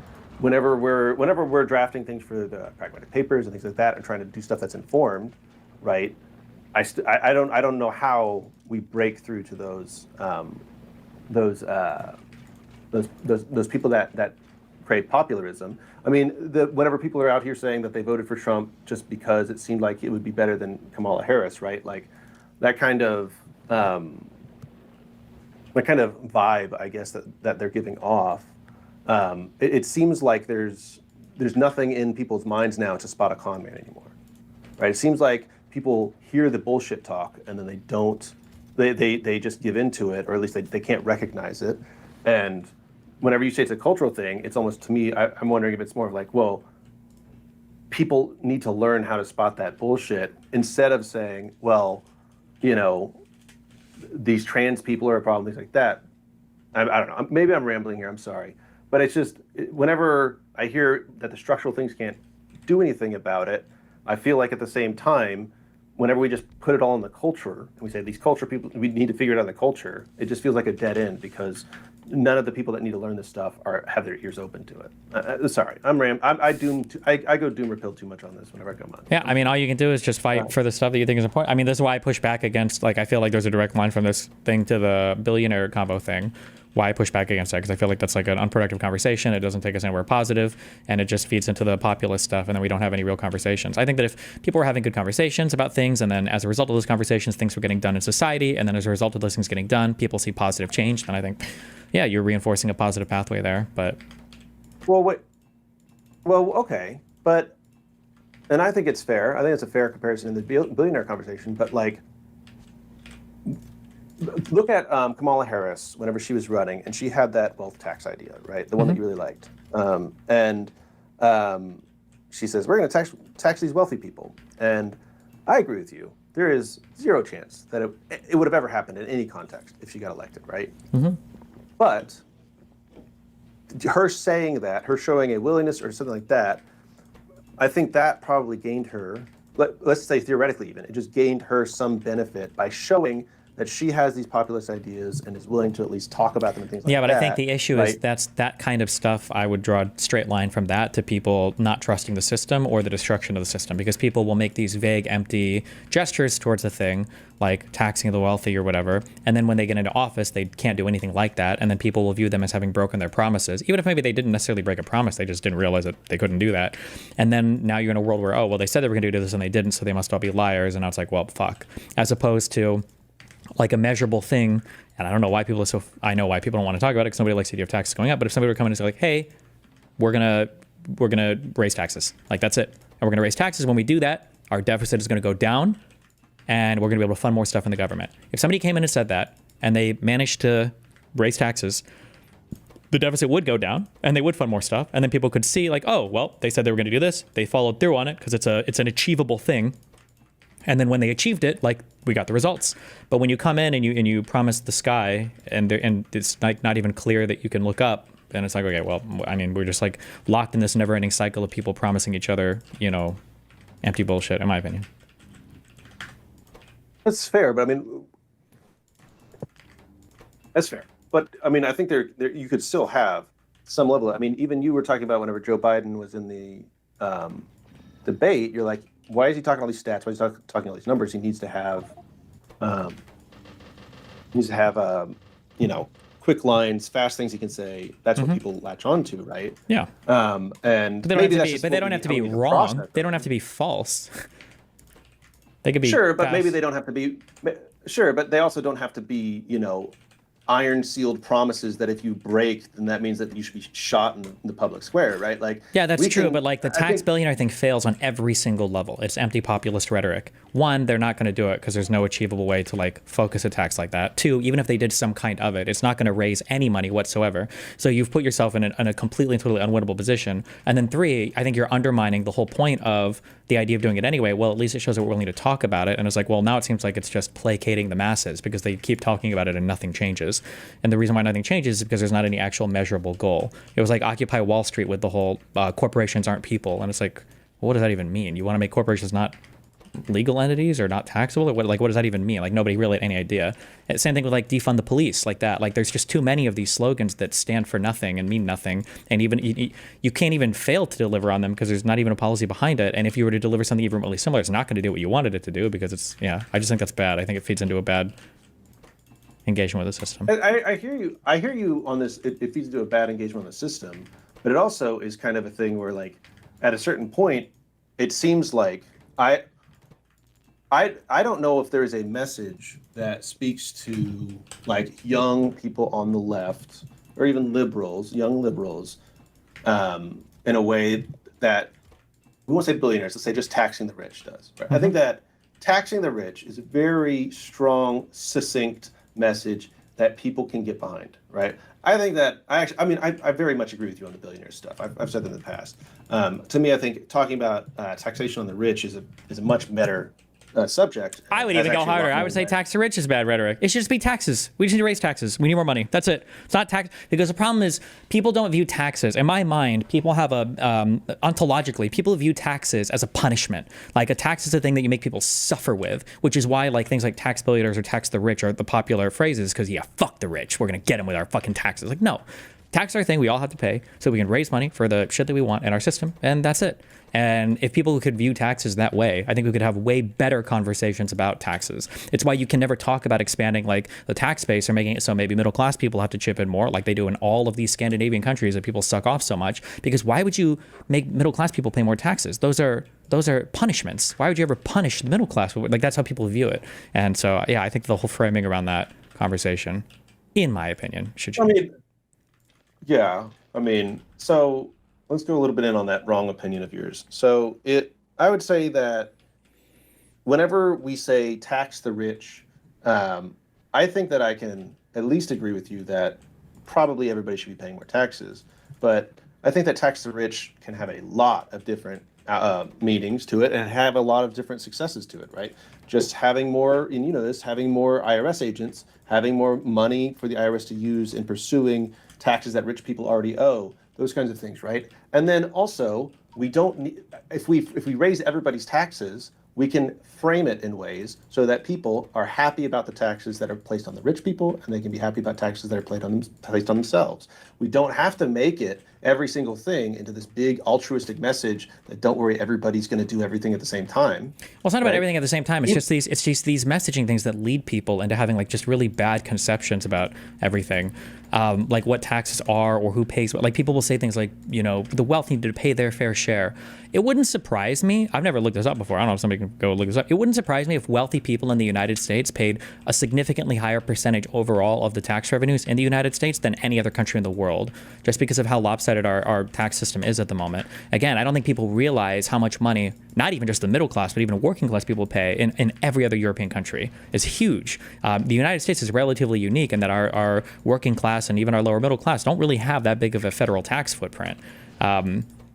Like, I just don't think people are even aware of that. So it's just this weird like framing of like the wealthy aren't paying their fair share. We need to tax the rich more. You know, we need to have these wealth taxes. Like, okay, let's like, it just, I mean, if people want to go on it, it kind of just, I just don't think at the end of the day, it's not even a good analysis. And then the bigger problem is it doesn't even get us anywhere because now, you know, we don't even have a good policy in mind when we're trying to do these things. And yeah.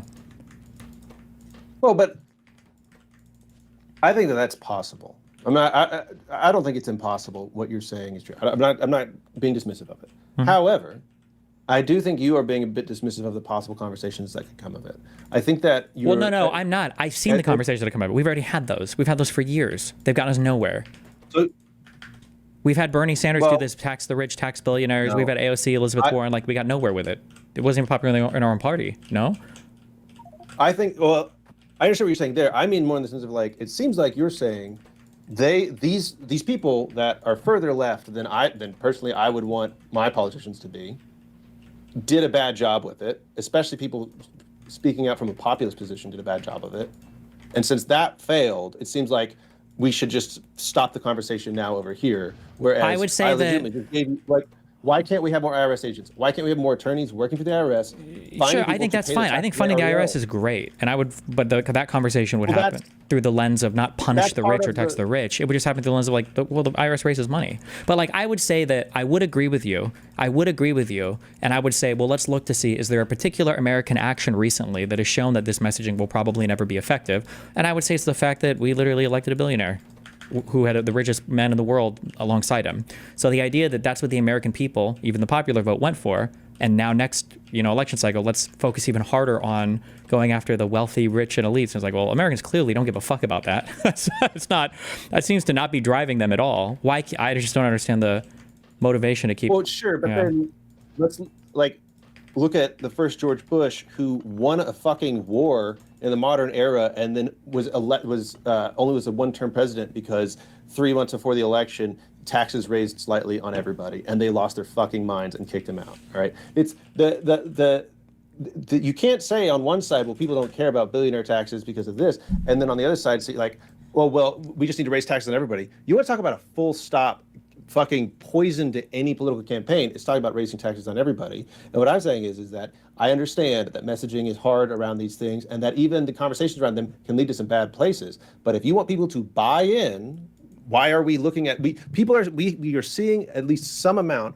of positive feedback on this stuff. I don't know any other large movement in America behind raising taxes. If it's out there, good for me. But I don't know any other conversation out there that's happening about raising taxes in any context other than tariffs for some fucking reason and rich people. I don't know. Is there other? There's not. Literally nobody talks about that. In my mind, nobody has a good conversation about tax policy. I've said this a million times. I agree. It's fucking horrible. So you can criticize my approach by saying I'm basically asking for like a totally novel approach that has basically no track record at all. That'd be a fair way to criticize my position. I just think that we've tried this other messaging for so long, and it seems like we haven't gotten anywhere with it. So I just don't see it being very fruitful. That's fair, but and like I said, I could see your arguments being totally right, but at the same time, reaching back to me spiraling in this conversation earlier about how sad it is to see how much people have bought into populism. We're not going to educate all these populist addicted voters overnight. Like, I think they're getting educated. They're getting educated right now. I think that this Trump admin. You think the market? I think think you're that getting the full cycle hard of all knocks? populism is populists get elected and they can't fucking do anything because they're retarded. And we're going through that cycle right now. So Yeah, the strong men make weak men, and then the weak men blow the strong men or whatever. something like that. Yeah. Well, I mean, fair enough. I think that a lot of the times, whenever I talk to you or when I talk to Pisco, it feels like I'm talking to people that are trying really, really hard to predict the future. And then you guys, and I don't think it's the wrong thing to do or that y'all are bad at it even, but it feels like a lot of the times you guys trying to predict the future turns into kind of the enemy of good, or perfect being the enemy of the good, right? It's not. Hold on. Stop. We're not talking about a suboptimal process. What I'm saying is these things are leading to a fundamental flaw in thought. That's what I'm saying. I'm saying that the fixation on taxes as a punishment is a fundamental flaw in thought that is destroying our. It's the same populist brain rot that's gotten us to where we're at. This is why I oppose things like this. Not because it's an imperfect way to message, but because I think it is genuinely destroying people's. Like even in my chat, I think probably almost half my chat disagrees with me on most of these like tax-related takes, or at least the ones that speak up about it seem to. Like I think that people are not capable of conceptualizing what taxes are, why we need to pay them, what the purpose of them is. I still think the majority of people, even in my chat, think that taxes are a punishment for wealthy people. And as long as you think that, you will never have a functioning system. So I wouldn't want to engage in any rhetoric that furthers that type of thought, because I think it's destructive. I think it's rotting, it's corroding. So it's not that I'm opposed to something that's like not perfect. I just think that it's just pushing us in a different populist direction that's inhibiting our ability to have any real conversation about how to fix anything, is my thought.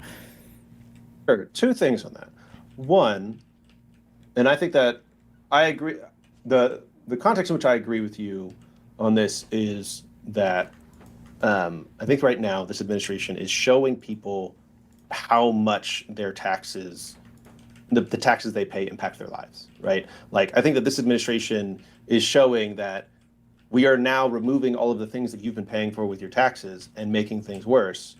And I think that it's on the Democrats to put that message out there, to say, like, look, this is the money that you send in helps us do these things, helps us establish this stuff internationally, things like that, and it is now being destroyed, right? And kind of make that positive argument that you're saying about taxes of we are good people for doing this. We are, this is a virtuous thing to pay taxes, right?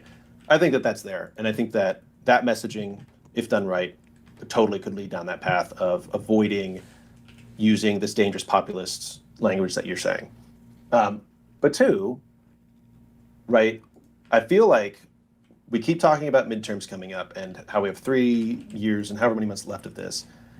And it's like, it's not that we have that much left and then it goes back to normal. It's we have that much time left until it's over, until we are either done with the American project or we have somehow wrested control back from these insane people at the helm.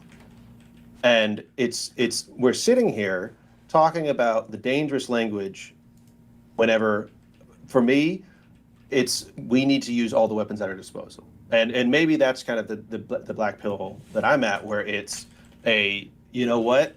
I would rather learn how to, or I'd rather combat the populism that results from the left after they take back power from Trump than not use every weapon possible to take down MAGA, right? I think that a post-Trump world, we can deal with the populism that results from what we needed to do to beat Trump, rather than risk MAGA and Trump to stay around. But I fully accept if you disagree with that assessment. Yeah, I mean, I totally disagree with that. I think that you'll just end up creating the same monster on the other side, which I think puts us in more or less the same spot. But fair, it's fair. Well, I totally lied. I stuck around for way too long. Thanks for talking with me. I hope you feel better. Everybody, go read the Pragmatic Papers. Go check out that really cool article with a really good timeline. And everybody go and join the Political Action Committee, or Discord, sorry, not committee, and help out, make sure that we get those votes cured. Also, just so everybody knows, VGG and Progressive Victory have both been pulling their weight way more than us in this one. So calling y'all out. Y'all need to do step it up, or else Voosh is going to be able to claim that he did all this. I'm linking it now. Okay. So yeah, thanks again, man. You have a good one. I love you. Have fun. Be careful. Love you too. he's not coming or you're not coming. And that's something I would do with a real life friend. I could see that. But in this case, I was like, the easy ticket move would have been like, yeah, fuck that guy. You shouldn't have had CPS called on you. And yeah, can we be on the podcast next week to promote creator class? But that's but they didn't do that. So it obviously goes deeper. Yeah, there's definitely stuff here that we don't know. There's definitely stuff on the back end here. I found it notable that, like, Ian in his video says they were, like, light friends or, like, acquaintances almost, but does say definitively that, like, Denims is his friend in the same video. So that's our power scaling that we can go with there. Ian, 10-year friendship, quote-unquote, those were light friends. Denims is apparently a friend. Yeah, that kind of blew my mind. No. Increase taxes on the lower class. If you want to have a truly successful tax system in the United States, you need to expand your tax base. Taxes should probably go up on literally everybody. Yes. With your highest marginal rates probably going up the most. Oh, that's crazy. I got to put myself above Denims. There's no way she slept in their home. I slept in their home. So well, I don't know. Being in the home doesn't really seem like a definitive factor in friendship over there. I don't know about that one. You might have to, I don't know, check and see where you stand, because some people didn't know. I slept with their dog, maybe. What? Yeah, the dog joined me in bed. Oh, okay.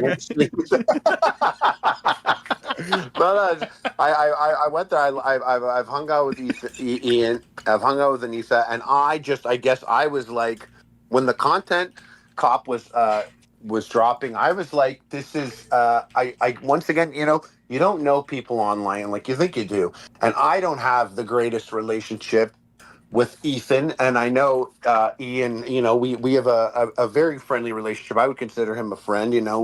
We talk. Just tax the ultra wealthy more; they can actually afford it. If you just tax the ultra wealthy, you're not going to raise enough money to fund your government. I'm sorry, that's just a delusion. I'm a little retarded. So what do you mean when you refer to expanding a tax base? Like, who would that encompass that it doesn't right now? The bottom 50% of earners in the United States of America pay virtually no federal income tax through things like the Earned Income Tax Credit or through things like the child tax credit, the refundable child tax credit. The bottom 50% of earners in the U.S. just don't pay very much. It's either a negative tax rate or it's like 1% or something, depending on how you measure it, I think. It's just very, very, very top heavy. If you wanted to actually bring more money into the federal government, you probably have to open up. You have to open up your tax base and start taxing your middle class, your working class people more. But nobody really wants to have that conversation. Things like a VAT would be a really good way to do that. But the idea of a federal sales tax, I think, petrifies most Americans. Oh, I should be making these with quality. Fuck, why did I do that?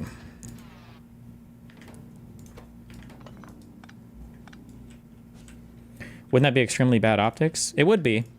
But the issue you're running into, and again, nobody wants to talk about it, but like all of these countries that, all of the countries that people suck off on the left through the Scandinavias and, with all their social health care and all that bullshit that people want so badly, all of these people, all of their members of society pay way more in taxes. They all pay way more in taxes. All of them pay more in taxes than middle class and poor people in the United States. But the problem with Americans is Americans want everything. They want things to be fast, and they want it to be free, and they want it to be high quality. People want to have everything that Scandinavia and Europe has, but they don't want to pay taxes for it, or they think there's under some delusion because of messaging from the left and the right, to be fair, that we can just tax one class of people and come away with all of it. And that's just not true. Talk a whole bunch. But I just assumed that he and Ethan had a better friendship. I think a lot of us did, yeah. I'm not privy to all the conversations they had leading up to it, and I do I do admire Ethan quite a bit, but I could see how someone would be bothered by the. Doesn't Social Security, FICA, Medicare taxes always get paid no matter the tax credits, child tax credits, standard deductions credit only go to calculating income tax, right? Yes and no. So you'll always pay into Social Security and FICA, but FICA. But the stuff that you pay there doesn't go towards the general budget of the United States or discretionary spending, technically. One. And two, things like the child tax credit and I believe the earned income tax credit, which I think also increases if you have a child. Somebody correct me if I'm wrong on the EITC. These are refundable tax credits. So while you might still pay into your FICA, you might actually get a refund from the federal government because of the child tax credit or the earned income tax credit.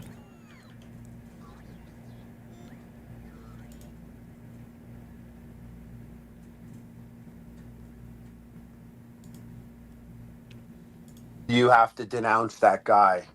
Yeah, Or- nobody ever likes being put in a position where it's like me or them, you know? Right, Ultimatums. but then again, my real life friends, I could do that. God, I hate these conversations. The wealth distribution in the U.S. is highly skewed, with the nation's top 1% owning a significant portion of the nation's wealth.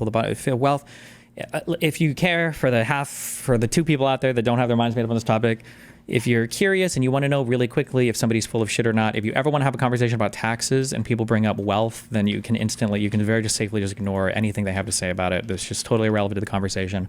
Wealth is not at all what we're talking about. When we're talking about taxing people, you're talking about taxing income or other forms of consumption taxes, basically 99% of the time. Easily to them. I could ask that to them and they would all be like, yeah, for sure. That guy's a fucking weirdo, dude. Like, it's like ProPublica does this a lot for some reason. Well, it's not for some reason, because it makes it look better for what they're arguing. weird guy to make a stand on. Yeah, for influencers and stuff like that, it's a whole different game. But for a chatter, they're thinking like, these guys are human beings, right? When money's at play, when like events are at play, it's actually like a little bit more complicated than just, oh, these guys are human beings. That's like a human emotion that you'd expect him to feel. There are a lot of fucking snakes on this platform. What I feel is like what I thought was, for me personally. Fuck. Okay, I've been half listening to this. I don't want to listen to the rest of this. So what? So did Harley say why he quit? Was it over the content nuke stuff? That's what they're kind of talking about now. So I'm guessing it was. Which was like a lesson, was that like when Froggy made the joke about Anissa, I have always been in the belief of like, oh, he insulted her, so Ian removed him from the event. Yeah. I understand how that happens. A lot of people will say, well, he kind of walked it back. I'm pretty sure he said it was more because of the Sam Hyde connection. Yeah, not just because of the incident. It was just my sentiment when I jumped into it, and I remember that's how I felt about it. That's what I thought, and I know a lot of people are like, it's not even a bad joke, and I was like, yeah, maybe it's not a bad joke, but at the time I thought to him it was a bad joke, and he felt that way. But whatever, that's just. And I jumped in, and the messaging got jumbled and all that. But then when this happened, and this Froggy called Gila a cunt, my logic was, well, hey, that's super easy. The only people getting the earned income tax credit are part-time employees. I don't know why Destiny keeps bringing that up.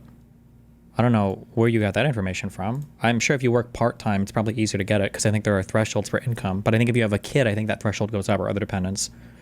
The only, so you don't want to tax gains in stocks? No, nobody wants this. It's just a clusterfuck. And it's not even a good way to raise money.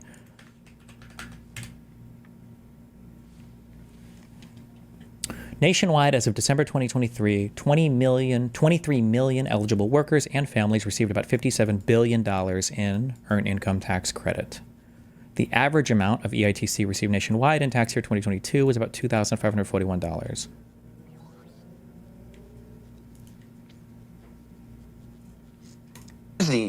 You're closer to Gila than I was to Anissa, and I jumped in for less than you guys are willing to jump in for, and that's your friend. I even went on Twitter and I was like, this guy's a fucking weirdo.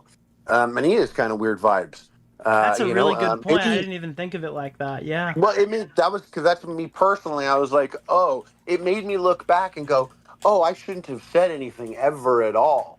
And then when they were talking about how they felt about harassment, they made valid points, you know, but it's like when you remove the friend aspect, it's like this person is a friend of yours, but then again, they have private conversations. We don't know these people. We have to remember, we don't know these people. We really do. I know Netherlands has a 6% wealth tax if you have more than 57,000 euro in stocks money. There is no shot that the Netherlands takes away 6% of your wealth. I don't believe that. Every single year? Them maybe better than anyone else here, and I really don't know these people. Well, are you a bit afraid of your position right now? Because the way I see it, you had the Sam Hyde connection, okay? You don't have it anymore as far as I'm aware, but you definitely had the Sam Hyde connection. And now I've seen... Wait, I'm not educated on taxes that well. I paid $12,000 in taxes this year, but got $3,000 back. Is the $9,000 not paid in taxes? Yes, you paid $9,000 in taxes. A refundable tax credit is a tax credit where you get the money back even if you didn't pay it in, though. So let's say you qualified for, let's say you get a child tax credit and an income tax credit. Federally, you might have had $2,000 in taxes withheld, but you might get back from the federal government $4,000 in taxes. So that's what a refundable tax credit is. You get the money back even if you didn't pay it in first. Top 3 programs you would fund with the increased revenue? I don't even know. Probably some sort of healthcare thing, because that's probably the thing that's the most visible to people, so they'd be happy to see their tax dollars going to something. Seen on your social media, you can talk about this as much or as little as you want. It seems like you've been pretty critical of iDubbbz recently with a few of your recent tweets, and you're the headliner. 2 months from now, you'll be fighting for them. I definitely did, and I messaged him about this. I did point out that he used Ichigo's Bankai first form there. The sword does have a swastika on it. I've watched that show, and I remember when Ichigo first turned Bankai, I was with my friends, and a couple of us were Jewish. We were very happy to see him turn Bankai. We were like, oh, what? This is... And then when the sword revealed, the room did get kind of quiet. And this is like 20 years ago, you know? We're like 23. Jesus Christ. The fuck? One guy in YouTube chat said, Destiny, please do not engage with that Dutch law question as a Dutch lawyer. That question about wealth tax is very problematic and way too long to explain in a 1-hour conversation, let alone here. And then someone in DGG said, 6% wealth tax for the Netherlands is real, but it's not the full calculation. It's 2% on money and 6% on stocks, and then you only pay 32% of the amount. Jesus, okay. What the fuck? And I'm looking at, and I remember me and my friends, we were younger, we instantly were like, that's a swastika, or kind of. Depends on which way you look at it. And we always watched the show. We'd be like, oh, they don't want him to go Nazi on them. They don't want him to go racist for him. I understand the refundable tax credit I'm just trying to weigh in when you say the bottom half don't pay tax. I'm saying that in terms of the overall money we make, what is it? Bottom 50% of American taxpayers, like the average tax footprint is like very, very, very low.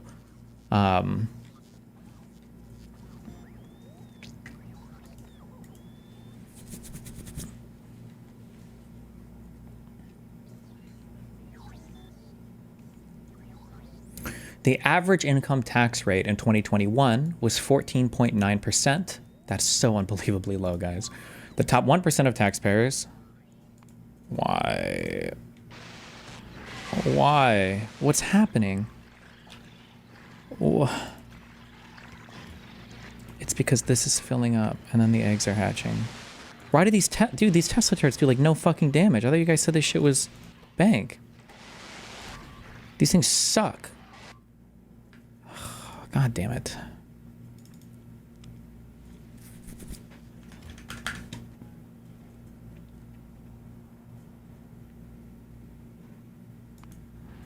Those bugs are immune to lightning. Oh, good one. Please tell me I have fucking laser turrets in here. Oh, I have one. Kill me.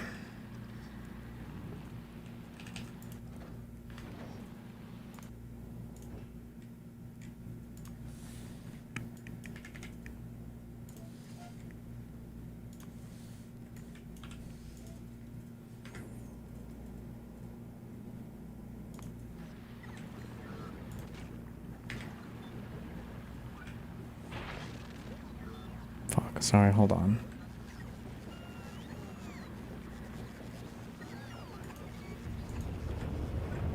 I don't even have chests, do I? Oh no, I do. Oh my god. Dream.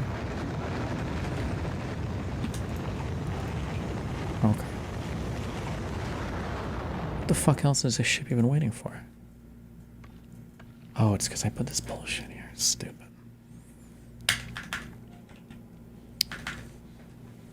Sorry, okay. The average income tax rate in 2021 was 14.9%. The top 1% of taxpayers paid a 25.9% average tax rate, nearly 8 times higher than the 3.3% average paid by the bottom half. The bottom 50% of taxpayers, on average, pay 3.3% effective income tax rate. The top 50% of all taxpayers paid 97.7% of all federal individual income taxes, while the bottom 50% paid the remaining 2.3%.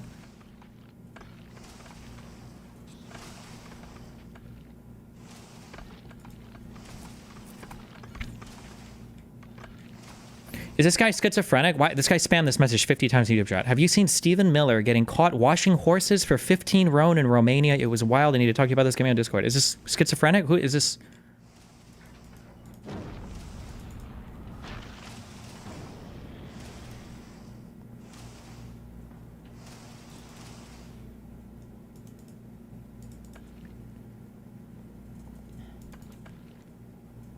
It's a copy pasta meme.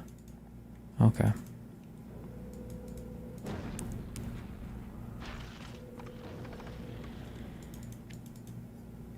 You think it's good that corporations stash their wealth in residential property? So one, they don't that much, and two, if you don't like it, then change the tax code.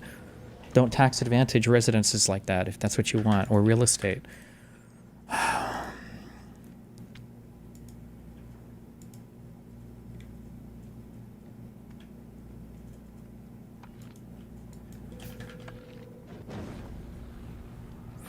I'd expect that if you are making poverty wages, it would be inefficient to tax them if they are just likely to apply and receive government assistance.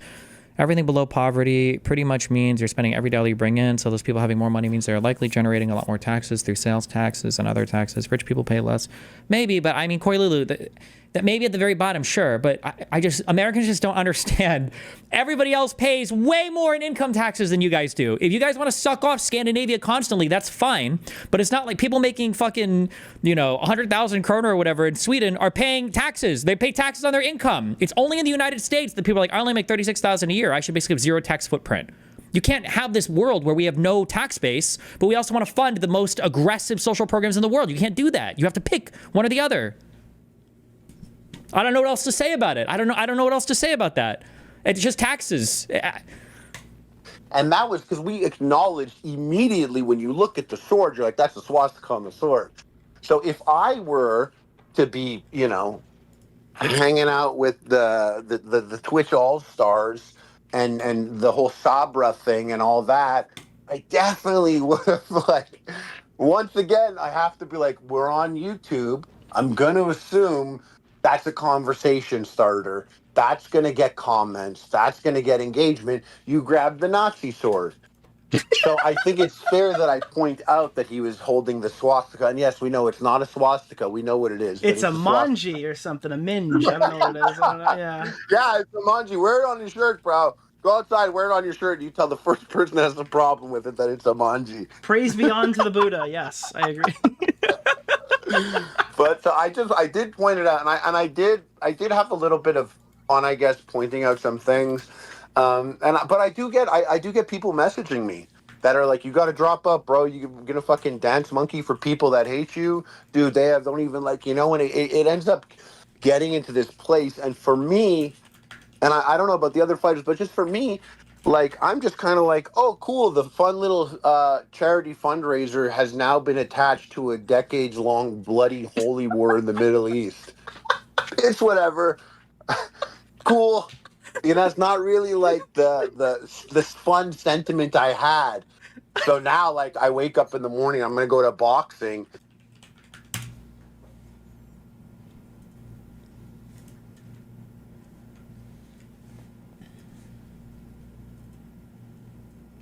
Taxes as a share of total labor cost, personal income tax, employee social security contributions, and employer social security contributions. In Denmark, 35.5% of all their taxes come from income, if I'm reading that correctly. In the USA, it's 13.8%.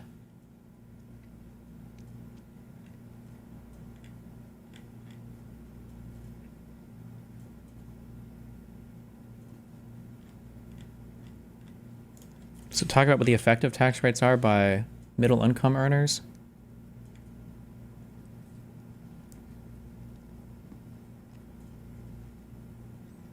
Denmark, 24.7% of their taxes come from individual income taxes. 13.9% are their VAT. Corporate taxes that my chat loves to suck off so much, 3.7%. In Norway, it's higher, 9.7%, almost as much as their individual income tax of 10.7%. But they also have a 10.9% consumption tax, VAT. Sweden, 12% on VAT. I'm guessing that's, maybe they have other consumption taxes, but the VAT is probably the big one here.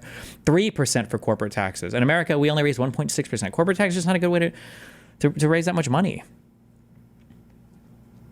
We need a fat VAT or higher income taxes across all earnings, and then fund shit.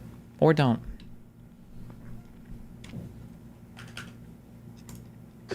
I got to think about Israel and Palestine. What's going on? Dude, you got to fight. You got to fight the good fight, all right? Do you think when they fly in Bad Empanada to be on the red carpet, are you going to feel safe? Harley Morenstein? Are you gonna feel safe when Bad Empanada flies down, dude?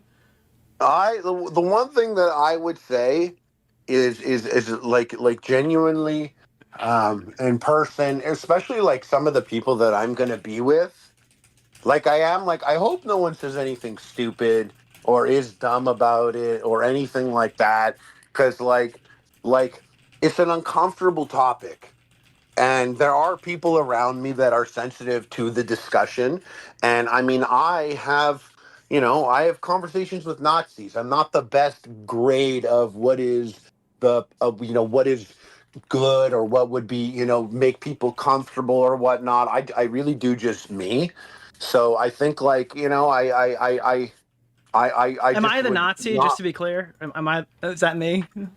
No, you're not a Nazi. Oh, because Hassan calls me one, and he has a swastika sword, so I don't know. Oh yeah. I don't No, know. you're a red-pilled manosphere woman hater. There we go. All right, that's the only way we can not like Anissa Joma. It's got to be incel, manosphere, woman hater. No other reasons possible. No, but I said some good words about you. I've expressed that before because I had gone on your podcast before and I mentioned them. I was like, oh yeah, I went on the podcast. I feel like now I have to less clear things. Mm-hmm. Like I feel that I'm in a place where I have to clear things less.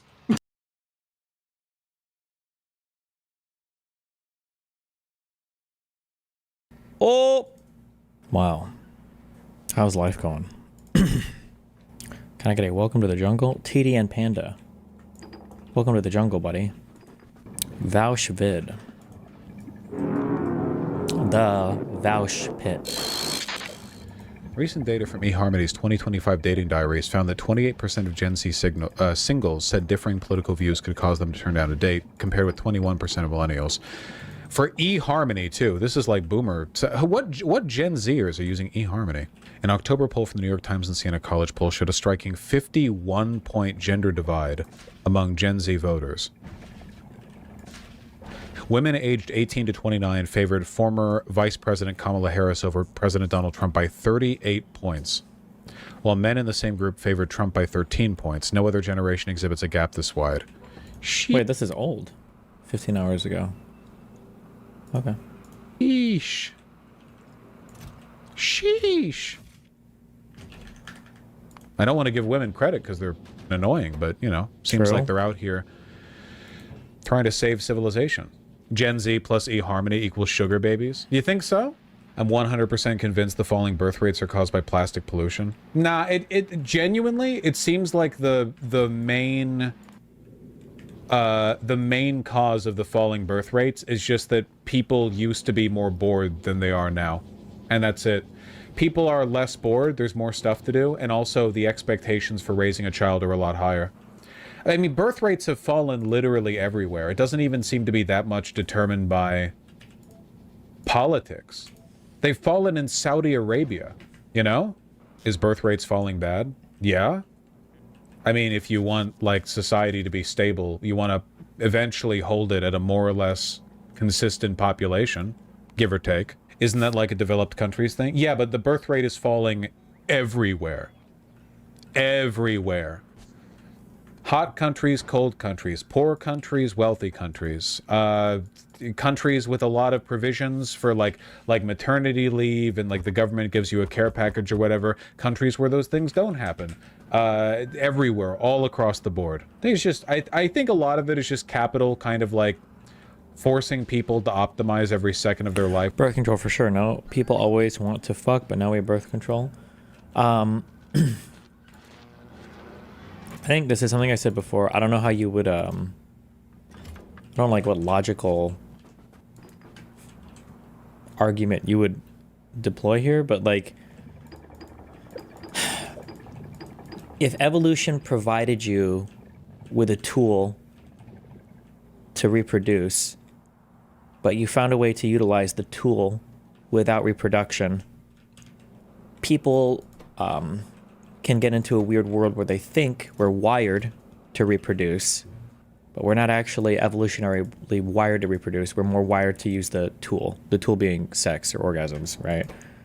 So if women can have sex without birth control, and if men can just I mean, bang, with birth control, whatever. Did I say women with birth control? Then you're in kind of a weird world because there's a lot of people on the planet that assume that, oh, like women and men are naturally gravitating towards making families and doing all of that. When in reality, it might be that life now offers a lot of stuff to do that is more than just fucking and having kids. And that might be a large competitive, a lot of competitive pressure on things that didn't used to have competitive pressure on them. Where they fall behind. A lot of it is also like social and cultural standards about child rearing are shifting more towards individual care, which is really, really difficult for parents. And also it's them dang video games. Like, why raise a kid when you can spend your entire life having fun? Women having rights? Yeah, but again, they're dropping in Saudi Arabia too. They're dropping in like sub-Saharan Africa, right? They're dropping in places where women's rights are not exactly great. And plus the availability of birth control, it just seems like if people are gonna no matter what. And if people have the ability to not have a kid, I think most people are just gonna choose that. If you gave birth control, like made it ubiquitous 600 years ago, I bet you there would have been a lot less children. Isn't it better for the climate if there are less people on Earth? Is it really so bad there are 8 billion people on the planet? I wouldn't mind the global population dropping to like 6 billion. Okay, but think long term. The replacement rate isn't, or the birth rate isn't dropping because we're reaching a cap. It's dropping because of other conditions. It's not going to drop to 6 billion, you stupid bitch. Whoa. It's going to drop to 0. We got a B word. If you have a below replacement rate, we got a B word coming out real early. Eventually, the population drops to none. It's not tapering down as we approach a cap. It's tapering down, period. It keeps going down. Like, that's the implication of the data isn't that we're going to level off at 6 billion humans. It's that the human population just goes down irreparably. Can we get it below 0? This is not a safe space for antinatalists. I'll have you warned. You've been warned. Don't get banned. People who celebrate the death of the human civilization when they get banned for 30 days from Vosh's chat. No! It's not fair! No! Sorry. I feel like antinatalism is a very reactionary tendency. I agree. It's like a subset of misanthropy, and misanthropy is like stupid edgelord bullshit that I... Isn't it misanthropy? No. Misanthropic. Misanthropy. I don't respect. You should really just add NL's I can't emote. No getting around the accusations, huh? What would be a reasonable solution now? I don't know. Have all the birthing being done by like women birth slaves. Mothers, like as a job. You try to reach some kind of quota for different districts or birth slave. Yes. You I don't know, mandates or something. Mandates, dates for men. Yes. It seems like all the answers are pretty scary, but you know, maybe it could be like a tour of service kind of thing, right? Like, if nobody wants to have or raise kids on their own, it's like, well, rather than serving in the military for 4 years, you actually get, like, bread. Which a lot of you would volunteer for without pay, to be fair. So I don't want to hear any complaining. You know the breeding camps was a Nazi thing, right? Can you not be dumb?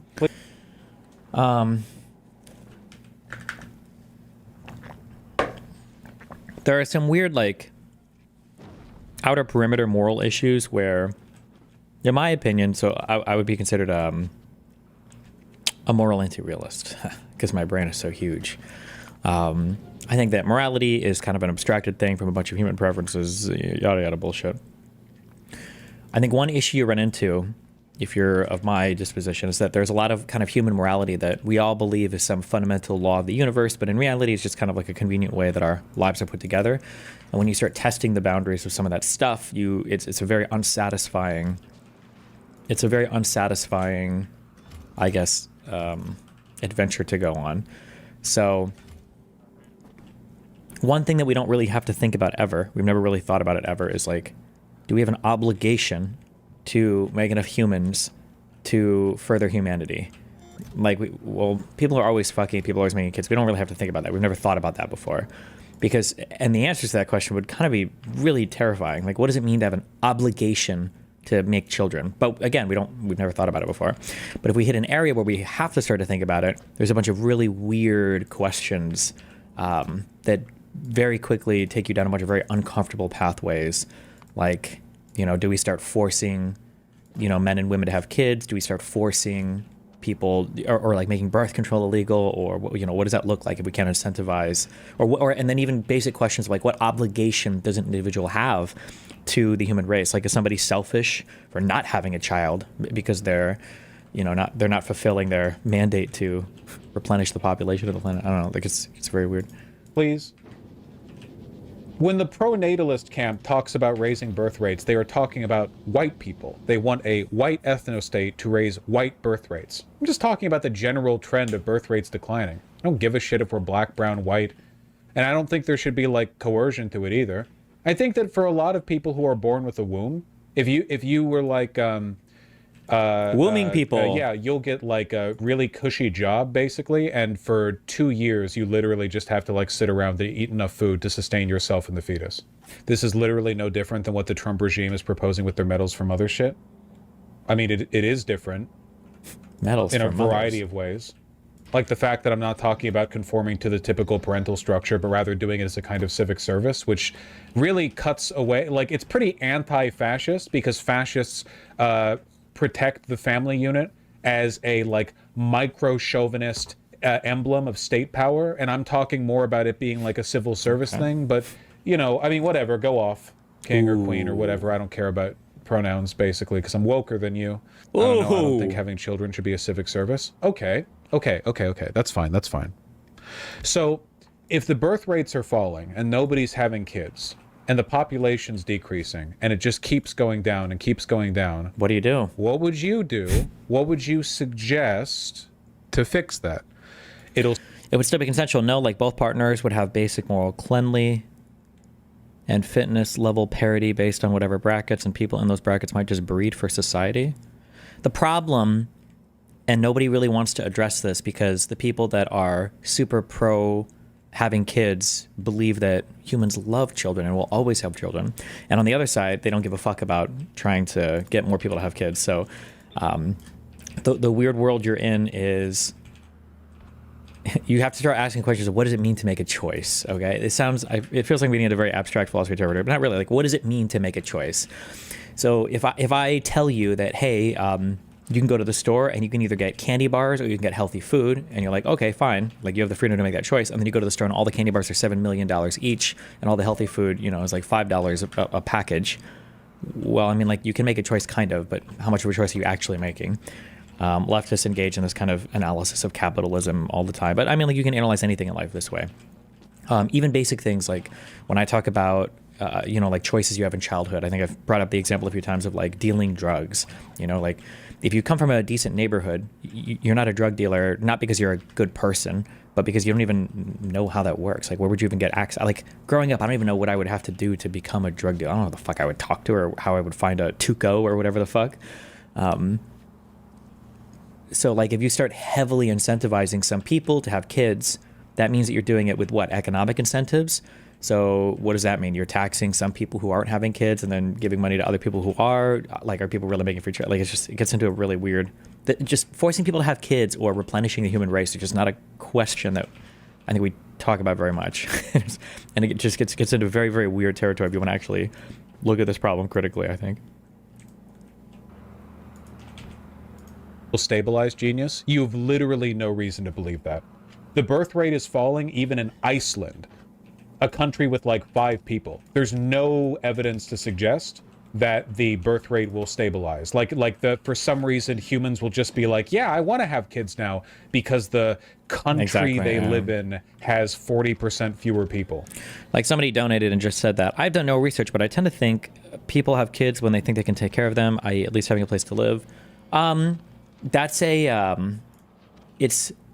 that's necessary but not sufficient. Like, you have to feel like you're in a good place in your life to have kids. That's a necessary thing, but just because you have that doesn't mean you're going to have any. Like, you could just not give a fuck, right? I mean, like, you can even look at society today and the way that it's structured to know that that is absolutely true. The wealthiest people in society don't have the most kids, and they're the most suitable to have kids, right? And the people who are generally the least wealthy in society, like yo mama, are having tons of kids. So, I mean, that doesn't seem to be the thing that's causing, people to have kids. That's just like a necessary thing generally before people choose to have them.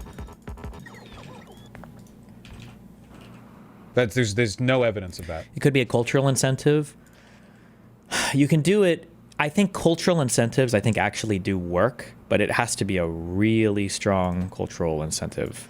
And in the West, we don't have that. The only country that I know of, the only culture I know of that's able to do that, I think that I've ever seen able to do that, are the Israelis in the West Bank.